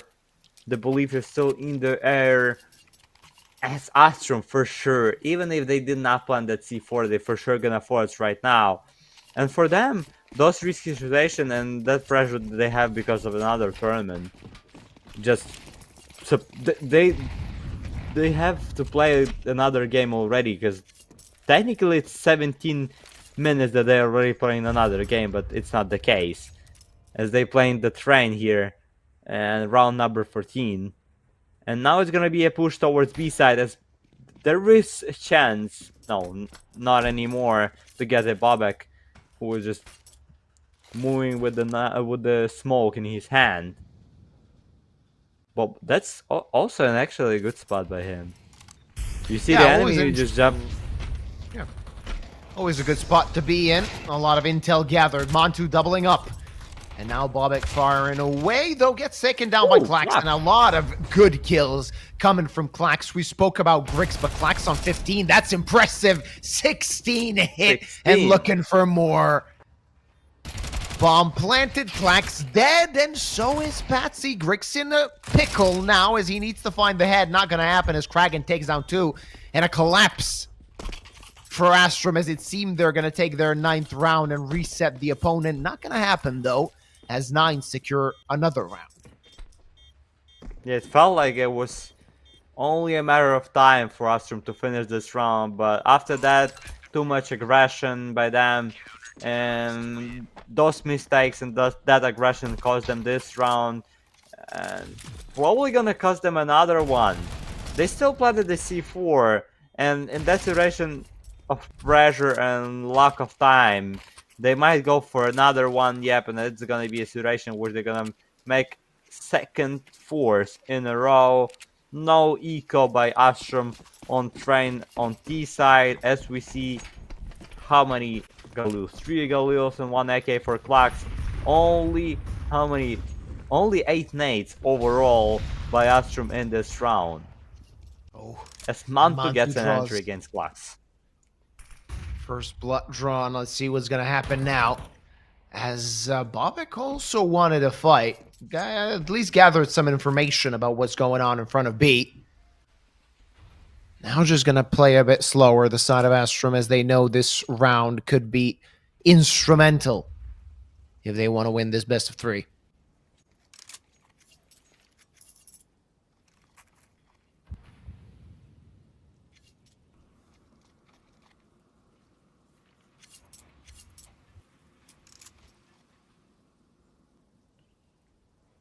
Slow idea by Astrum here. Now they're just taking their time and maybe working towards some good plan here in that situation. But instead they're gonna receive a smoke into the main, and if they're gonna wait until the end of that smoke, it's gonna be only 20 seconds left for them to play in this round as Faven gets a patsy into that smoke. 35 seconds left. That might be a situation in which Astrum need to think about save, because it's 3v5, an advantage of 2 players for 9 with a good positions by Faven, and just overall 20 seconds left, and only the time they need to rush right now as fast as possible to get into the A side. They get the first, but there is a Krager behind the side. Okay, they get taking him on the floor with the Kenzie getting 1 kill and then falling on the floor with no C4 planted in this round, meaning that's a good situation for 9, but bad situation for Astrum, especially with the money, as they did not plant the bomb in previous one. It means that they finally gonna have some sort of save with 5 pistols, not the default pistols, 4 of them. And Klax is gonna be the only one guy playing with a Glock. Yeah, only on a half by now, the side of Astrum. Let's see what they're going to do. Can they stop 9 from tying up this map? Montu, oh, that's a lot of damage, but no kill, though. Faven finishes off Patsy with an HE grenade. Half HP on Klax and Grix. And Kenzie lurking in the smoke. Though gets taken out right away. Montu, next point of contact, though Rawls actually is the next point of contact as he takes down Grix. Collapse of a round for Astrum as they struggle to find anything. Only a bit of damage dealt, not more than that. And it's 8-8. After 16 rounds played, finally we're going to see Astrum on a proper buy, given that they've force bought twice in a row with no avail. This time they're actually going to have AKs. Grix doesn't have enough money for an op, so there's going to be 5 AKs and a bunch of utility to work with. Let's see if they can take back the lead. Yeah, now we see a situation that I was talking about. In that situation, probably normal day, Astrum would have not that score after they lost the pistol round. It probably would be like maybe 9-7, 9-6, because they would have a normal buy with those 5 AKs even faster if they didn't do a double force. But it's not the normal situation for them. It's a situation of rush from just everywhere because they have such a small amount of time. And look at the Patsy, only 4 kills by him. And but looking also at the Rouse at the same time, we have like 4v4 fights pretty much. Rouse with the 5 kills, Patsy with the 4 only. Not the best performance by them so far, but a good performance by Faven and Kragen on 9 team. And of course Griggs with the 18 kills so far. Klutz with the 16 too. Yeah. That's a good situation by them, but those stats doesn't matter. You can get like 40 kills but still lose a map, and you can have 5 kills and win the map. With the Patsy getting a first in this round. Start for Astrum even better now with Norway gets the second. And the CT's struggling as Faven might get a chance to find something. He is going to take care of Kenzie, but a lot of work to do, and he's going to get traded right away. Rawls still firing back, but they know his exact location. Bomb is planted. Round is over. Astrum back in the saddle. Yeah, back once again with the round, and once again with the lead. As they gave up 4 rounds in a row, they gave 9 chance an opportunity to make this game a tied one, but just right after that, Astrum taking it first for T-side, and now 9 taking it, or either wasting the last tactical pause by themselves. We'll see what's gonna happen. If it's gonna be a helpful one, if they're gonna win the next round, it means that that was a good tactical pause. But if they're gonna lose it, it's gonna be just a wasteful tactical pause. And such a, let's be honest, that's not probably the score in which you need to take your final tactical pause, because there is still a chance for a lot of more harder situation to come, especially with them. If they lose in this round, it's gonna be 10-8 score, no money for 9, and that could be a case for them to think about tactical pause, but they would not have it anymore. And I don't think that Astrum is the team that's gonna take this tactical pause either, because they don't need it, because they have a game to play just right after that. Exactly. Kenzie wants to make some space. Montu could get a freebie. There you go. AK at his feet if he wants it. The rest of the T is coming from Ivy. Let's see what they can do. Looking for Montu and finding him. Oh, that's a miscommunication as Kragen disengaged, and Klax takes care of him as well. 18 hit for Klax. And it's a one-man advantage for his team. Faven trying to find something. Oh, that's a good flick, but left on 14 points of health. Needs to pull back. Bomb planted, 3v3. It's 2v2 now, right after Ralph got the kill after the bomb was planted. But so slow by 9. Oh, we have a Faven who's gonna come from Pop Dog, but it's still it's taking so long for 9 to even get to the close position. Not even about fighting. They took like 30 around it to get to the first fight. It's Faven who takes the first, but then Norby. There is no bomb defused yet, but now Faven's gonna defuse it. It's gonna be enough time for him to defuse that C4 and make it once again a tied one. It's 9-9 as we're heading onto the another round. And it's so unlucky for Patsy, right? We're going to see that on the replay. He just turned his crosshair elsewhere as Faven struck from Pop Dog and tied the result again. Nothing to separate these two teams. All 3 maps have been quite close so far. Even Inferno, we had like 9 taking control of Inferno for the most part, but even then, 13-10. It's not really a clear-cut result. Montu ready with the up. He gets dinked, but finds the frag. Yeah, and as you said, we also, like, all of the Inferno, we've had that feeling somewhere in the air and somewhere around us that it was still a situation in which Astrum could be a winner of that map. It was just a matter of a few rounds that they were they lost against 9, and that's why 9 won that Inferno. The same as it happened on Nuke.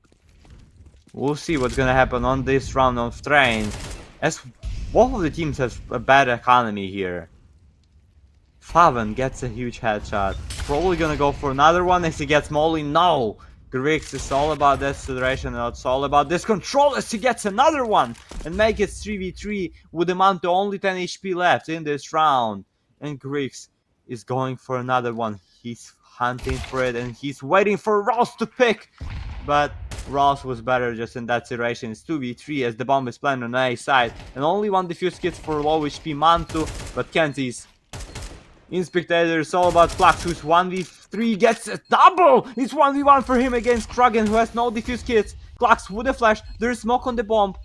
And who's gonna be the winner of this dancing force? Klux was so close, but only 13 HP left for Kragen, and he's gonna take this round.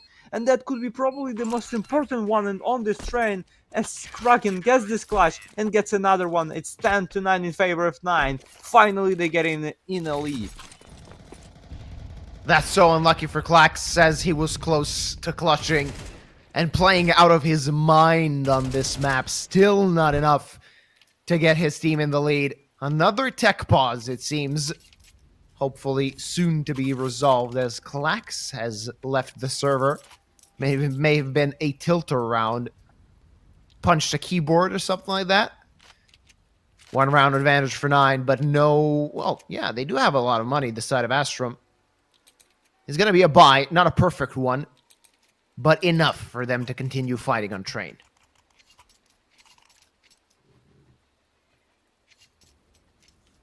Ooh, what a game. It's only the first one for the day.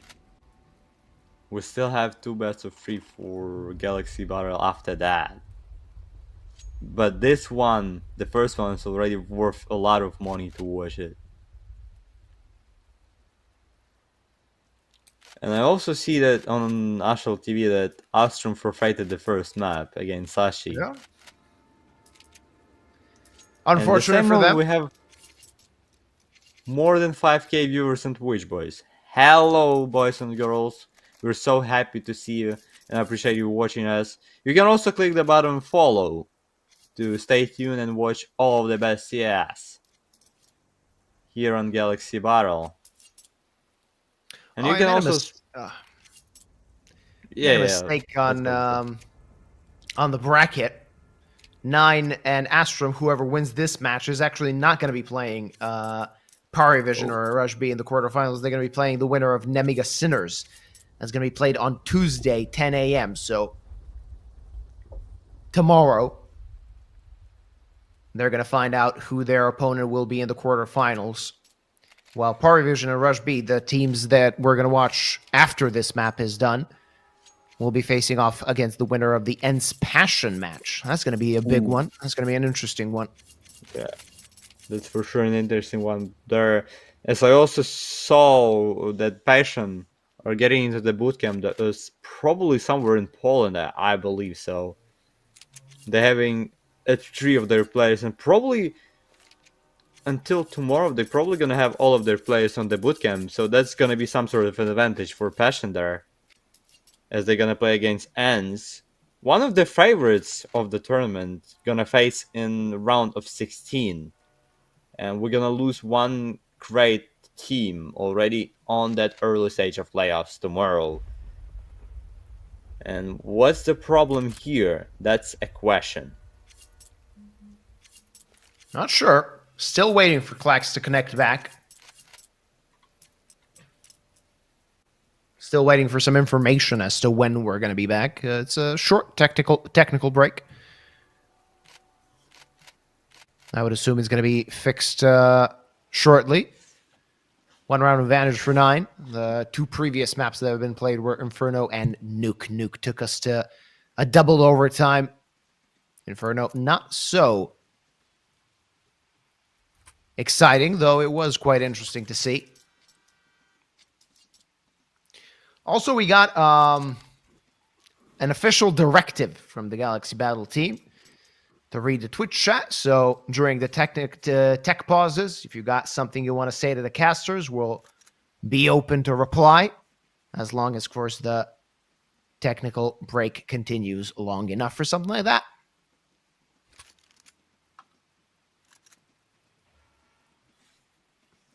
Yeah, and by the way, I'm also watching the chat because I have like my laptop turning on with a chat, and I'm always reading every of your message pretty much.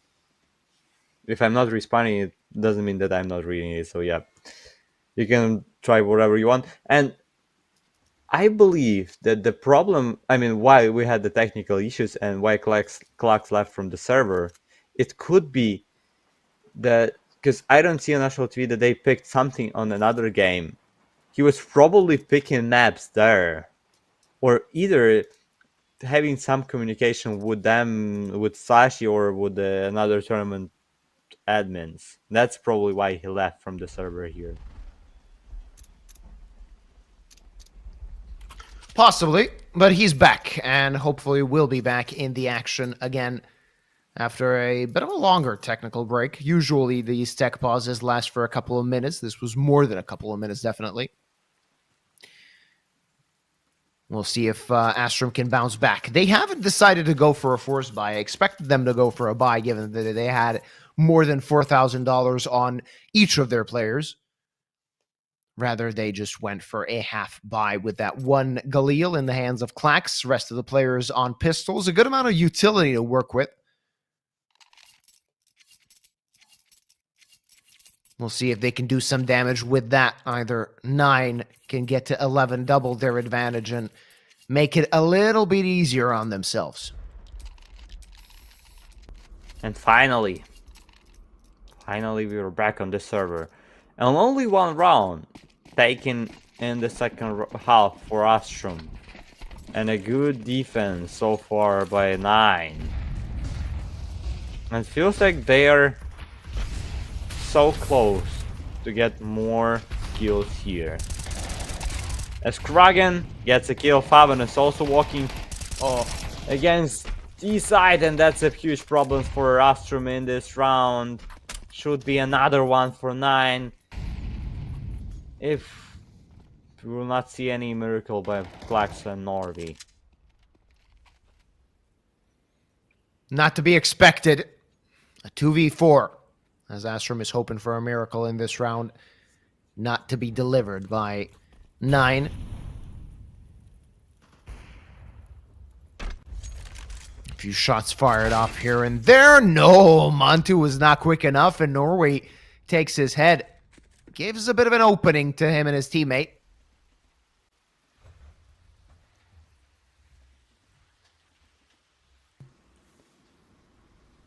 Klax.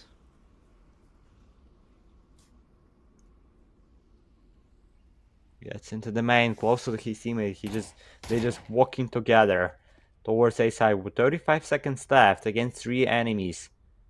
A lot of work still for that D side duo. 25 seconds now, and they're gonna fight and hunt for Ralph. And after if they're gonna be able to kill him fast as possible, they probably can go towards B. No, not anymore. As they walk in towards A side, Norby gets another one. It's all about Bobek, who's coming from behind, and they're not gonna expect him. And that's gonna be a double by him. Bobek is gonna finish this round. It's 11-9 for 9.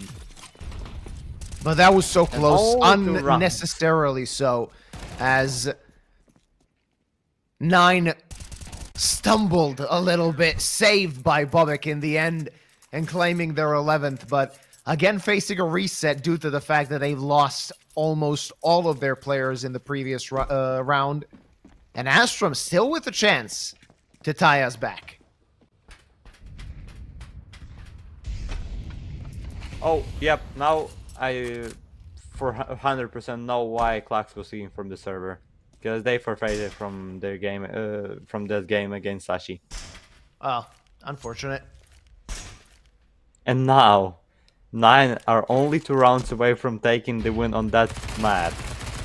And Ross is getting a first with a nice flashbang by him, and also a normal amount of damage against Klax. with only 48 HP left, with Kragan and Faven at the same timing as we had a fight on Ivy. They pushed main and got a huge kills and already got a great position. That's actually information, with the Griggs trying to save something for his teammates with the one sniper kill, but still not enough. Still 4 enemies left on the server as Griggs misses the shot, but Mantu gave him a chance, but not for long as he kills him with the silencer. Clocks 48 HP, walking towards B side, but the bomb is so far away from him. The C4 is close to the Ivy. And that could be so horrible for Astrum if they lose this one. That's a 2-for-1 defeat as they had to forfeit that match against Sashi. Clax, not a chance. And 9 on 3 match points. A chance for 9 to proceed to the quarterfinals of Galaxy Battle Phase 2. Yeah, and for Astrum, that is probably the worst situation to be in, as they forfeited their game on another tournament, and they're only lost round away from losing this game and getting eliminated from Galaxy Battle Phase 2. Imagine them losing again on Yala once after those games. That would be just a worst day that you can have in your life. Would not be a good day to be Astrum, as Bob XD wants to nail the coffin shot. There's one and there's the other. Still almost finding the third as Clax left on 6 HP. And this match seems to be coming to a close. A long one it was. It started at 10 a.m. Central European time. It is almost 2. And finally, one of these two teams is gonna end it as 9 is setting things up. There rotates on time. No space, no room for Astrum to work with, and just the executioner in Rawls ready. Faven with the last shot. It is 13-9 as 9 proceed to the quarterfinals. Yeah, that's